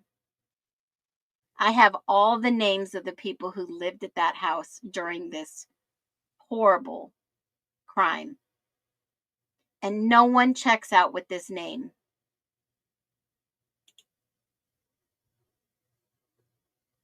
Unless one of them, Kaylee, was... There was no ballistic reports, guys, in the forensic evidence file that was released. There is no powder, no gun, nothing of that mentioned. Nothing. So if you can show me something in the forensic files that even connects to any type of gun, a weapon with any type of that nature, please let me know. I thought that was the house she said, or someone pointed out on a live. Don't know, wasn't there. Do you believe it's a coincidence that the cable comply performs maintenance just before all this live? Caleb, unless you're wanted. They must know that you became a new mod. But there are a few houses close to 1122.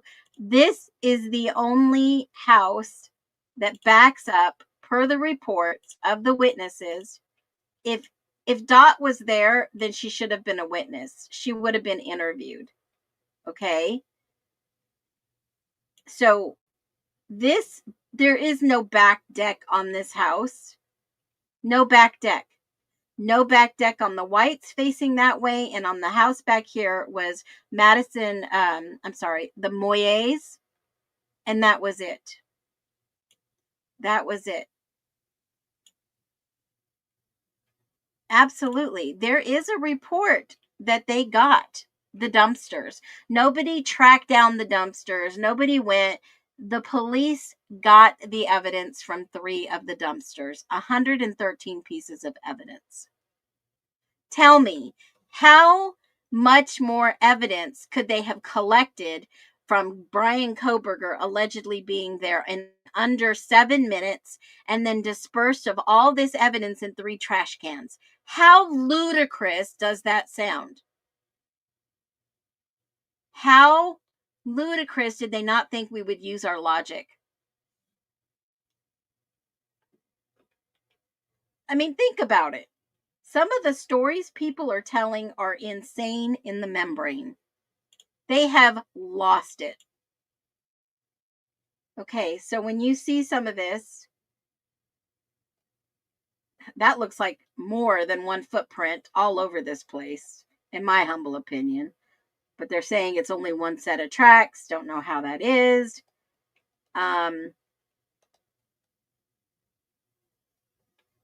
Yeah, there was so much that they did not test. They did not test. They just didn't test it. Why didn't they test it?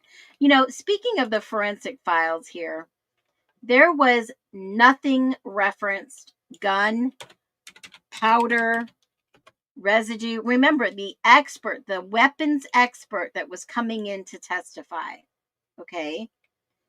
The only powder that was tested in this forensic document was the pill that was crushed up on the vanity. That was the only thing that I saw powder. The only thing that was tested. Now, I didn't see anything about, you know, this was the blue substance, the blue powder found on the desk, unmeasured. They tested it for controlled substance, okay? And that was lab item 71. So you go 71, and then let's see what the results were for that. So I can show you step by step. 71 extracts were returned with evidence. 71 will be returned. It was amphetamine. That's what they determined it was. It was amphetamine. Okay? That was the result of that lab, that testing. All right? Now, it could have been a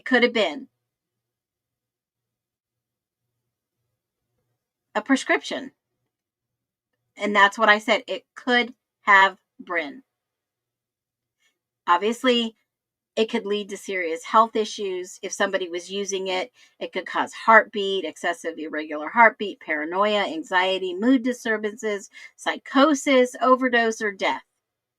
Now, typically, these are legitimate prescriptions. All right? And some prescriptions are sold on the street. Okay? They're sold on the street. But you need it for as a prescription, the blue ones.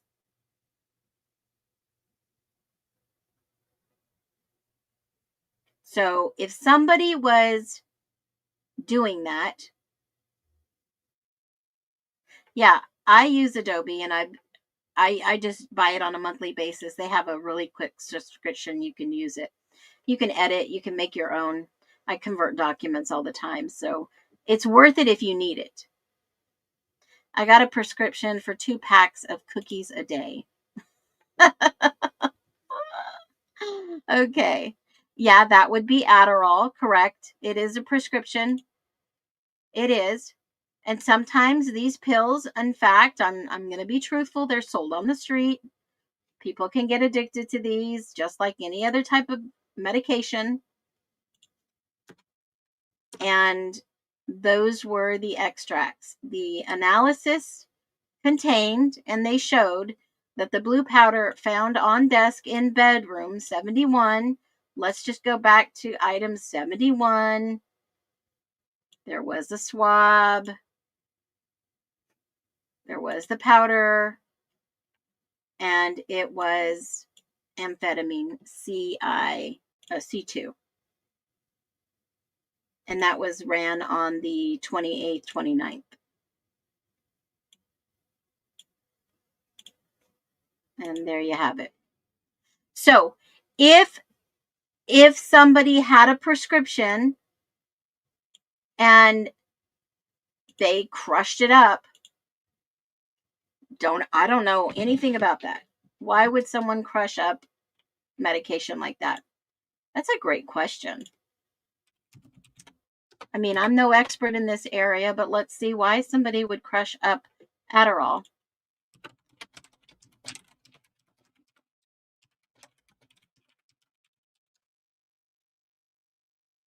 You hear something, then ask for receipts to snort. Ugh. Some people crush up Adderall to snort it or take. Oh, takeaway that causes a faster, stronger effect. But when they analyze this, and I'm no expert, like I said, when they analyze this and they say it's amphetamine, can't they figure out where this exactly came from? What pharmacy, what, street, like if somebody's dispensing these on the street, can't they find out where this actually came from?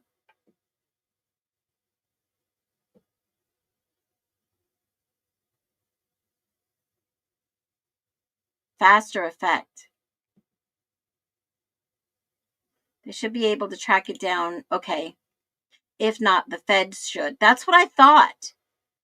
The FDA should be able to track where these substances are coming to, especially if it's script, but they have to stamp them. Every single script, every single prescription has, a code. They have to know where it came back from, and then they can verify if this was actually somebody's prescription. Right? I mean, that's what I understand the way it works. And if it isn't, then it was probably street. Then they need to find out who was selling this to them.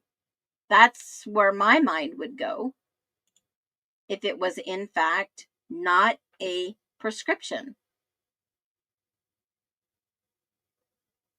I mean, they said it was just crushed up but who would want to snort something like that? I mean, it just doesn't make sense.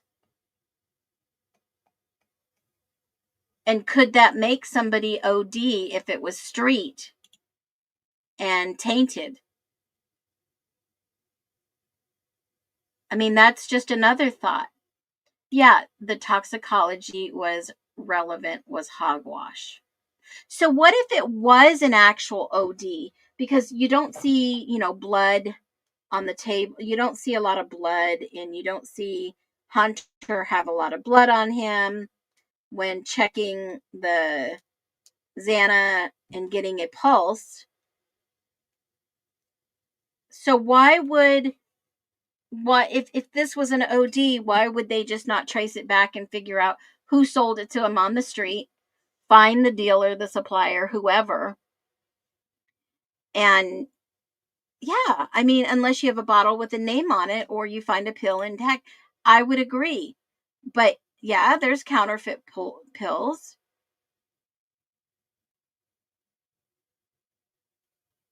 I mean, a lot of people will snort pills as if they're running low on meds. It requires less pills for the high, if that makes sense. No, especially if you mixed it with fentanyl. Was not OD based on autopsy report. They had toxicology done.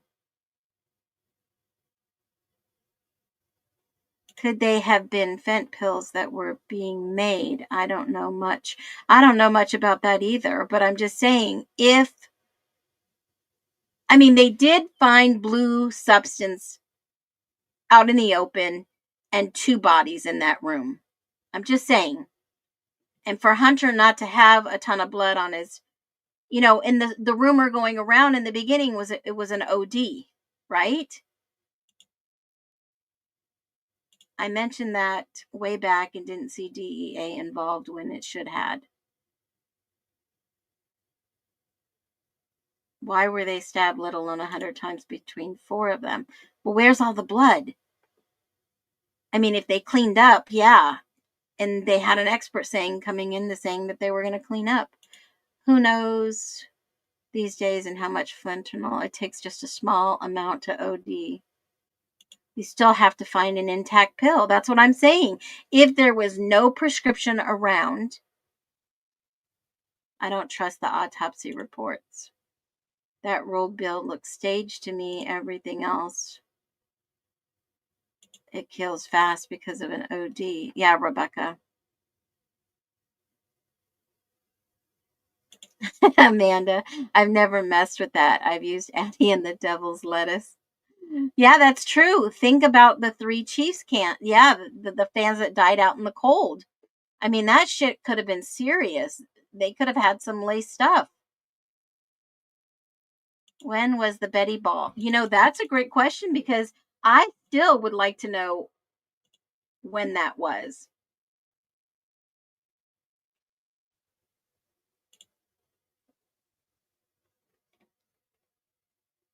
Yeah, I would still like to know. There are pictures floating around out there, but I have not seen the actual date of that Betty Ball, especially with Xana not going and only Maisie and Hunter and his brother going.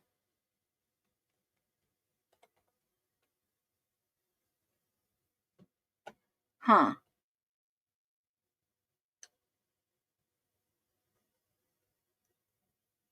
Okay, so look at this.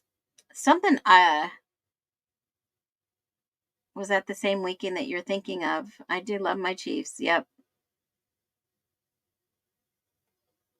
Blood is missing. If we go by the theory it didn't happen. Well, that's true too, because you hear what I think I heard is a pressure washer outside of the Linda Lane. I mean, I don't know if you guys listen to those audios, but it sounds like some type of pressure washer. And if it happened in that parking lot, then they used a pressure washer to wash it down. I thought it was Saturday night, Saturday the 12th. I think the killer snorted the pills. I always thought about because nobody leaves their stuff laying out unless it killed them that night then. Yeah, the Betty Ball was November the 12th, says Rebecca. Kaylee had her new vehicle. Absolutely. So toss that theory out. But Chapin's still, the big accident, hold on a minute.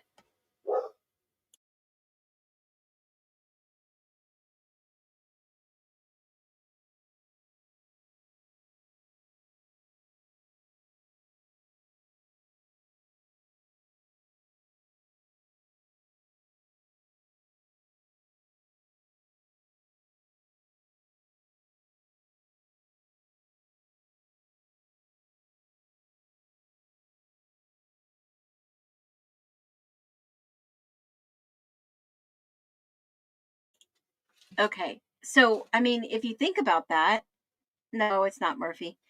She said that Kaylee's was a loner. I heard the fire hydrants were open that night. Well, maybe it was the fire hydrant. It sounded like a pressure washer to me. Wrapped up in the sheets and brought to Linda Lane. Possibly. Yeah, but I mean, if you think about it, why was the blue stuff on? Did they use it earlier in the day, maybe? I mean, was it just all a cover up because that was the drug connection? I mean, the only person that can answer whoever was on Adderall is either the Chapins or Xana.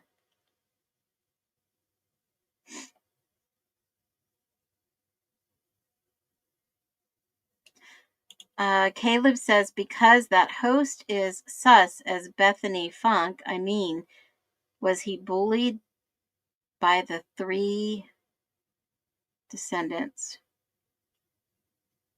It definitely sounded like a pressure washer. I mean, that's what I heard. I've got one. I know what it sounds like. That's why I was like, that's a pressure washer. Because their friend guy that lived there with his dog made him whatever used himself. Wasn't he called the scientist? Is that the Jeremy guy that was in law school? Because their guy friend that lived there with his dog made them whatever they used himself. Was that the Jeremy guy? Is that what you're saying?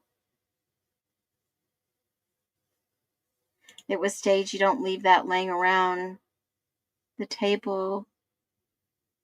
Yeah, and if you look at the report, I mean, just on that report alone, let me grab it. It doesn't say how much. Hold on. No, wrong one.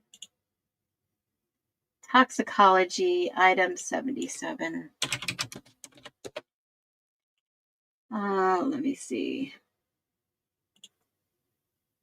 Item 71, blue powder. Let me see if I could see item 71. It doesn't say the amount found either. You make it look like it was an OD and then you stab people? I don't get it. This whole thing. Yeah, you don't just leave it laying around. Someone was making fentanyl pills. Oh, that was the frats in with Germer, wasn't it? The one the news that I showed you. I remember Officer Germer and the frats that were making pills. Do you guys remember that? I shared that. It was in green. Hold on a minute. Frats were making drugs. Undercover officer fits in the frats. That was in Virginia. The one in the Daily, here it is. Task force addresses regional drug issues. Officer Germer, Police Officer Brock Germer, discusses regional task force and the officers going undercover and drug buyers to get information Monday in Pullman City Hall. Now, this was April of 2019. The Quad Cities Drug Task Force, hold on a minute. There was a large operation from Seattle to Pullman to purchase these drugs. It was Xanax pills. He worked where a case, here it is. He worked a case where the fraternity pressed their own Xanax pills in Pullman. It says residue in bag tested. Yeah, that was in the next one. It says Ziploc bag with trace of blue powder. They put it in a baggie. Ziploc bag with trace of blue powder. Let me look at the one. But remember the pictures that they showed us. This was the Ziploc bag with trace of blue powder, amphetamines. Okay, and when you look at the actual document, it says the lab extracts was, conclusion, amphetamines.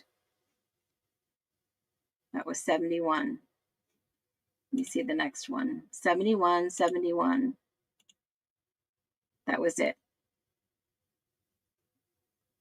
But in the actual pictures, is that what? Let me see. Hold on.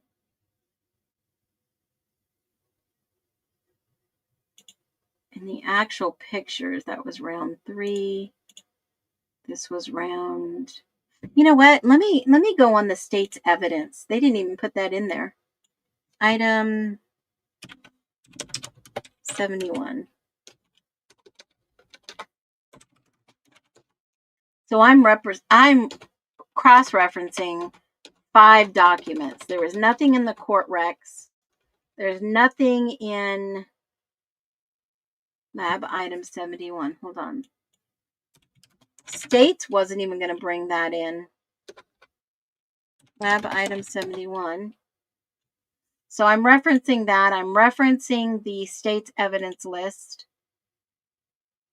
Defense. Let me look and see what the defense list. Oh, no, that's the defense witness list. Hold on. 71 was returned in evidence. Interpretation conclusion stated in the above sample. All they wanted to know was what it was. That's all they wanted to know. And then there's a star on the upper right side here of the document itself. It's starred.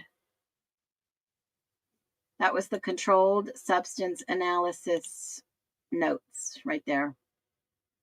It was unmeasured, so there was no measurement of how much was there. Both of them unmeasured. So that's a big nothing.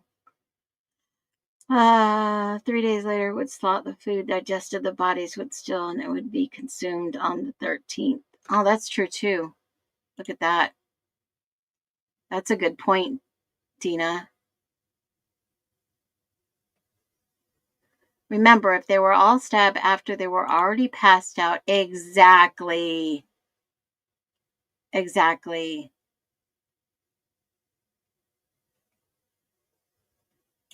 Tox results always matter. Not if they're trying to cover it. I mean, if you think about it, look at this statement. He said he worked a case where the fraternities pressed their own Xanax pills. Okay. Now I'm not saying that's what happened there. It's not at all. But Gary Jenkins was involved in the task force overseen by board composed of sheriffs and chiefs from each participating agency as well as prosecuting attorneys. Okay. So we do know, I mean, you guys, let's look at the connections here. All right. Kohberger's professor, Washington State University. Okay. He was the professor of the lab, the government lab. Okay.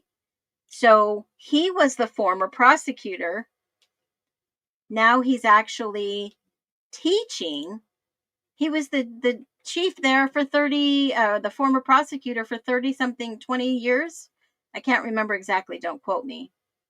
But he is in charge of the criminology lab. Okay. And he just happens to also be the former prosecutor. I'll show you. I'll give you the proof. I've talked about this before. So this guy right here, all the way to the left. Oh, it went off. Darn it. Let me see if I can find him. About us. This guy, all the way over here to the left, he's the former prosecutor of that area, Pullman. It's Washington or Whitman. And he actually is the government, he's the government contact also for the lab. Okay, Rebecca, the chair. It's this guy right here. What is his name again? You guys know his name. I've talked about him in the past. So if a picture on the ball. Oh, okay, the ball.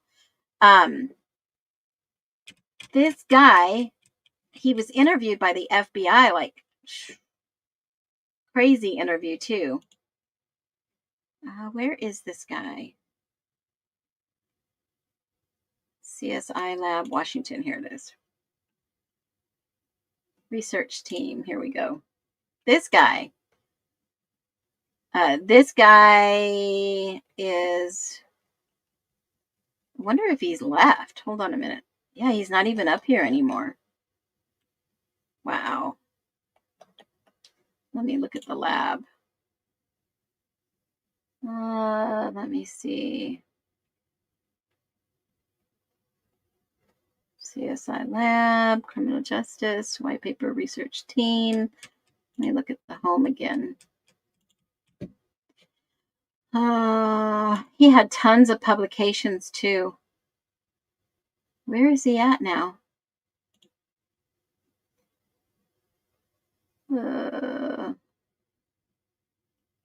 Data-driven, police interaction. Yeah, they had a whole study here. Where is this guy now? Is he gone from there? Has he retired?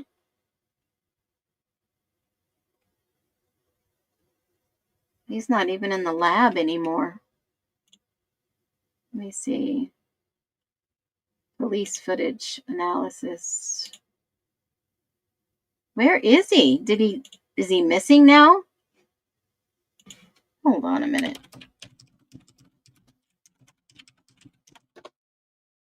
His professor at WSU.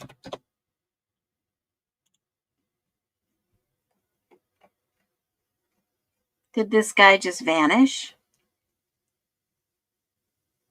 No, I don't think that was the one that got fired. Did he get fired? And if he did, when? MIA. He was the former prosecutor in that county. Hold on. Former prosecutor in Whitman, Washington. Hold on. This guy. Former Pullman police chief will not face criminal charges. That was this year's. Prosecutor of Whitman County. Holy moly, did they make this guy just disappear?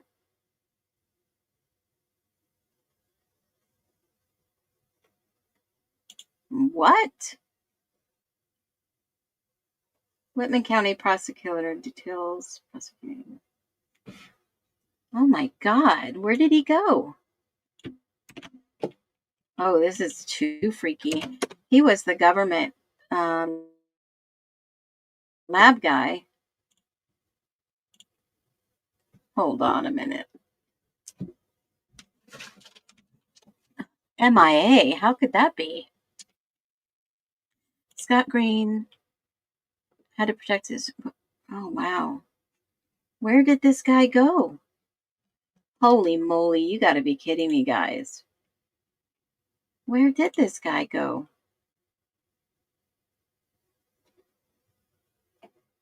Dennis P. Tracy. Dennis P. Tracy. Where did he go?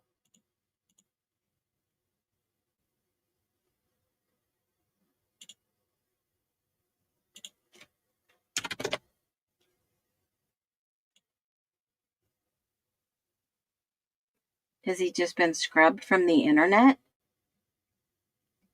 What the frick is going on here, guys? You gotta be kidding me. Whitman County prosecutor. What? Here's his bio. Okay, listen. This is freaky. This is his bio. He was the Whitman County prosecutor. He was in Washington. He was an attorney. He was a former county prosecutor for like 20 years. So why can we not find him? He was at WSU. He was the lab director. He was Kohberger's professor. Let me look under staff directory. Here he is. Whitman County prosecutor. His freaking picture's now gone. Look. Maybe because he was I don't know. His picture is now missing. He's not on WSU either. Hold on. I'm going to find this guy. Where did he go? People don't just disappear, folks. He was a lawyer.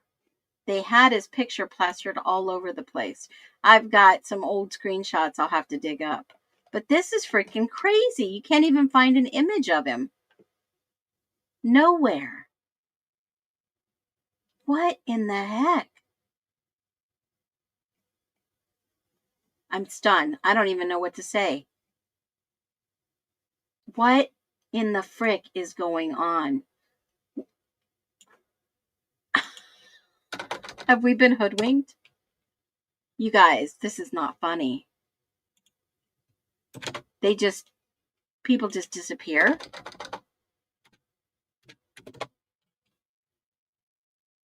There's no way. Okay, somebody has to.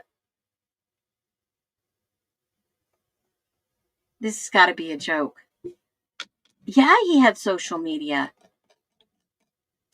With the way info disappears, you just have to stay. I have screenshots on my hard drive. I'm just saying, I've even done videos, lives about all these players. Now he's just not even in the directory, no longer working with WSU. Like, he was interviewed by the FBI and even by the whatchamacallit, the freaking Homeland Security. He was in Rate My Professors. Remember, I went all over that. What in the world? I think I found him in chat just now. Huh?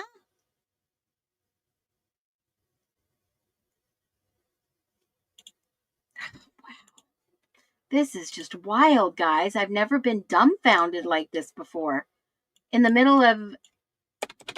I even had it bookmarked. Let me search another way. It's wild. That makes me think that Kohberger's a Fed. You know? He was in charge of the criminology department. Faculty. Now he's not even listed at all.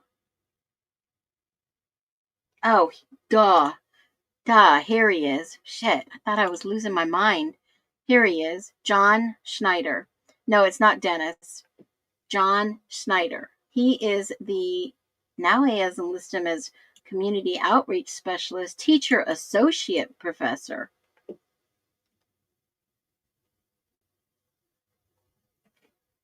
He practiced 30 years in law. He was the former prosecutor in Whitman County. Hold on. 30-something years. So we have this being Kohberger's boss, or his professor, and he's also part of the Division of Governmental Studies and Services in the Criminal Justice Department at WSU after serving as public defender in Whitman County for 30 years. Okay, so this is him. We found him. All right. Now, keep in mind that this guy, I've got like 80,000 pictures. Whoa, this is the chat is saying about the Dennis guy. Okay, so this John Schneider guy, all right, he's the one that is Kohberger's professor in the witness statements. So, and don't get me wrong, some things they do scrub. He also is in the Division of Governmental Studies and Services, and he had 30 years in service. So when you go back and you read this document that Gerber says, the police chief, Gary Jenkins, was on board with this task force, and sheriffs and chiefs from participating agencies, as well as prosecuting attorneys. Okay, so the former Whitman in 2019, this guy was probably the prosecuting attorney before the new one took over in 2022. That's the 18 that would have put him around there. The election would have been in 2022, local and state. So it also says that, you know, he worked a case where the frats pressed their own Xanax pills in Pullman. It was a large operation, and people from Seattle came to Pullman to purchase these drugs. Well, if they were coming from Seattle to purchase these drugs from the frats that were pressing the pills, What makes it any different that they could have been pressing the pills allegedly at U of I? All right. I'm just saying with what they found. The task force deals with many cases in which involve meth and heroin. And Pullman, cocaine and Molly are prevalent. Germer said they have seized vehicles, properties, and monies in some drug busts. Many crimes are drug related, like thefts, vehicle prowls, and DUIs. People will steal money and stolen items in order to get their next supply of drugs. So when you look at what was going on, and you can't tell me anything different when I show you the old famous picture that I've talked about a million times, and you think about all the things that we've been told and what adds up that we can prove by looking at it, I can say with a shadow of a doubt, if this is in fact, which we don't know if this picture was staged, leaked, who knows? We do know that Bethany was not scared to go back to party at the lake with her friends in the summer of 2024, but she was too scared to come to court in 2023. Okay, make that one make sense. But we see two different things when we look at Bethany's famous room picture. How in the world could anybody possibly hiding in a room that looks like someone broke in, and it is freaking looks like, allegedly, in my humble opinion, ransacked and torn apart? I mean, we've all seen that picture a million times. It is her room. We know where her room is. Her belongings are in that room. So for anyone to say that that's not her room, that is her room. I've showed you a million times. I mean, I can show you 1,000,001 more. That room has got to be, in my humble opinion, an entry point that somebody broke in where they were looking for something. Were they looking for the blue baggies? Were they looking for these pills? Were they looking to steal something or gain something from access, knowing that some of these girls were there? I mean, I personally wouldn't rob a house if I had no choice or I was desperate. I would not rob a house with somebody there. I mean, that just increases your chances of getting wrist shot, killed. Think about it. In my humble opinion, it's not worth it. I wouldn't even take anything from anyone as it is, let alone break into somebody's house and take something that's totally not yours. But these kids, I mean, I've heard of, situations where they'll do allegedly panty raids, right? I mean, panty raids and go into a girl's bedroom and take their underwear, and then we see underwear in the road. I mean, we don't even know what really happened in that house or what was happening in that house. There's so much mystery to this house, to these individuals. Is anyone speaking up? Are they really that scared of the truth coming out? I mean, I'll show you something that's really interesting. Okay. There was a post that actually two. I'll show you both screenshots. Let me show you two screenshots. Let me get the second one. And I kept thinking to myself, why would somebody post something like that and ask a question on a post? I mean, some of these people that know what happened, they are serious trolling the people that did this, in my humble opinion. I mean, like, serious trolling. And I went down the rabbit hole the other night and I thought, just from one little comment left on someone's social media, it took me like I don't know, maybe 30, 40 minutes, I went down that rabbit hole and found what they were talking about. And I thought, why would somebody do that? Why would somebody make a comment that they are know and related and they know that they know? Why would they make a comment like that for other people to know the truth or to get out there what they can't say?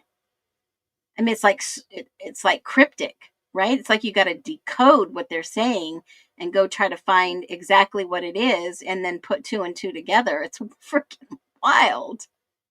It's wild. Why don't you just come out and say it? Why don't you just tell the truth? Stop with the cryptic bullshit. Tell us if this is a real thing that happened, if it's hoodwinked, if it's a psyop, if, 4 people really lost their lives and we're seeing this whole thing play out. Tell us exactly what happened.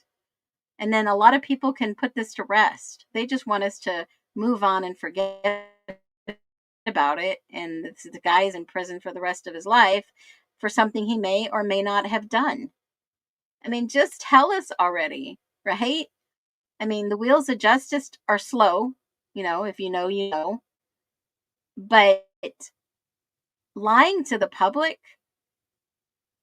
about who may or may not have done this, now that we're seeing these documents come out and more people are shocked every day. Some of the comments you guys are leaving is, I can't believe we knew they lied, but, this is intense. The amount that they lied is intense.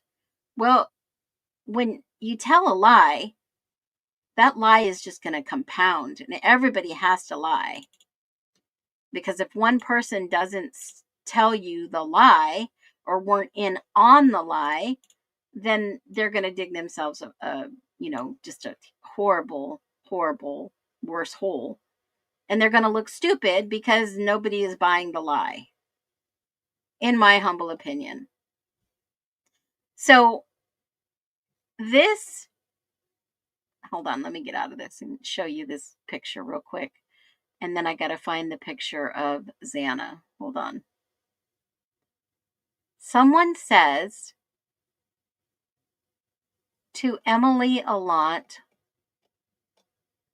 after she posts this on social media, which is wild. I'll have to grab Xana's picture. She used this camera. That's her. That's Xana.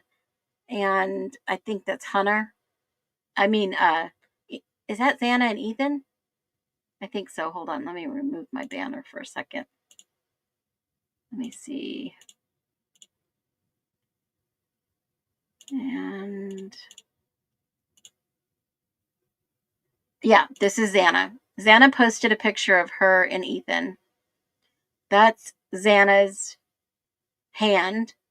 This is on her social media, Instagram. And she basically says, happiest of birthdays to Ethan. Life is so much better with you in it. I love you. Okay. Now, I want you to notice the type of camera that she is using. Okay. That camera is a Nikon. I couldn't even find one to buy like this.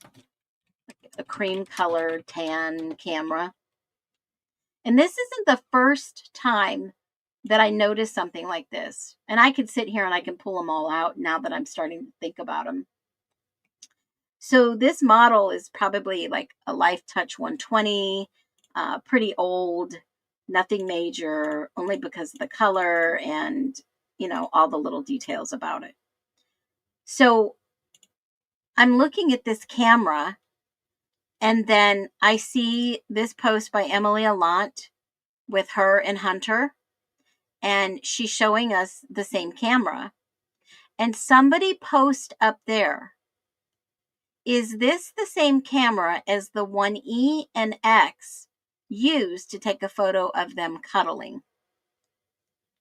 Guys, it looks like the same camera.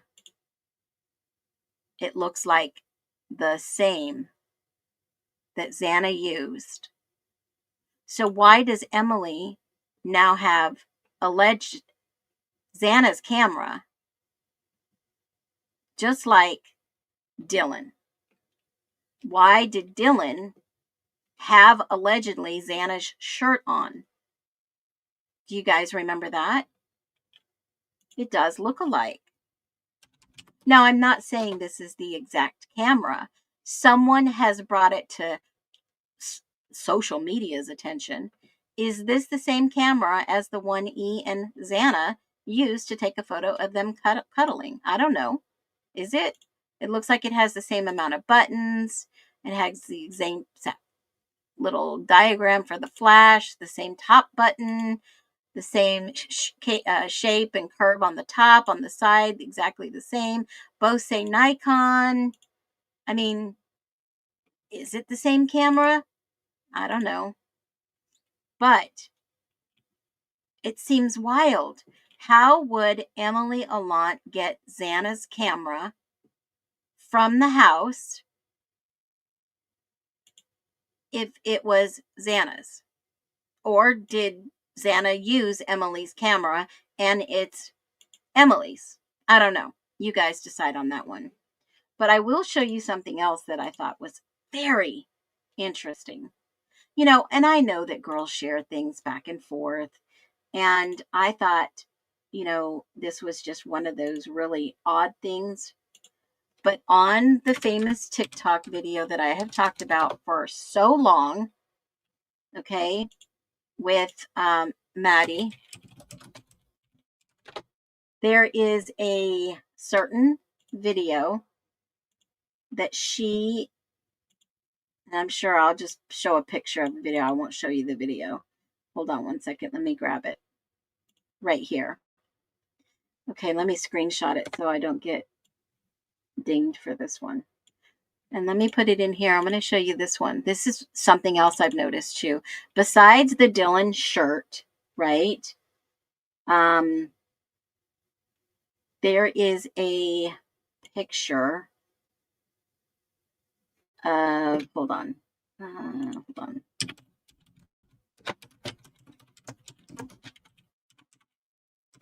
I didn't even think about this until I jumped on here, or else I would have print these pictures out. So everybody remember this famous video, right?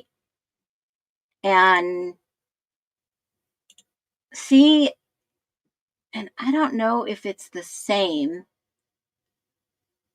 Maybe it's not the same. I thought maybe there was a picture of Dylan, and I don't know. Maybe it's not the same. I'm not sure. And you guys can probably see a little bit better than I. But there was this picture that I saw that looked like Maddie's headpiece little thingy. And Dylan was out partying and she was wearing it. So let me grab that one real quick.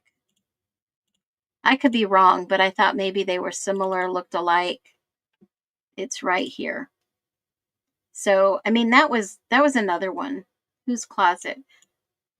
They had closets for evidence photos. I don't know whose closet that was, but I think it was maybe in the sorority, because the picture with that was like way before they moved into the house. There was that, and then there was obviously the Phoenix picture, or the t-shirt that Xana was wearing and Dylan had on the morning of. So just like coincidences like that, it's like strange. And if you notice things like that, it seems to be going like more and more. We're starting to see different things and pick out different things like that. So, I mean, that was another one of them. I thought, well, maybe they're similar, maybe they're not the same, but these cameras sure look the same. And why would somebody make a comment? Is this the same camera that E and X took a photo of them cuddling? Right there. So weird. So odd. I mean, there's so many weird things, but I know that this was about the hearing this morning. Well, I went down a rabbit hole, got busy, but let me do this. Let me come back here at 3:45 with the information I was going to share from the actual forensics documents in regards to Brian Kohberger. You guys don't want to miss this. They had a ton of stuff. Some tested positive, and you're not going to believe where it tested positive. As always, thanks. Like the stream. Enjoy yourselves. Have a great lunch. I'll be back later on this afternoon. And thanks for joining. Be well.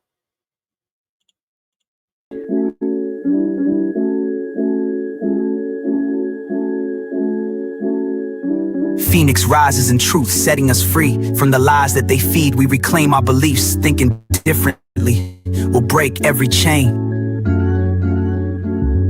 We dance for freedom, case by case. Again. Again.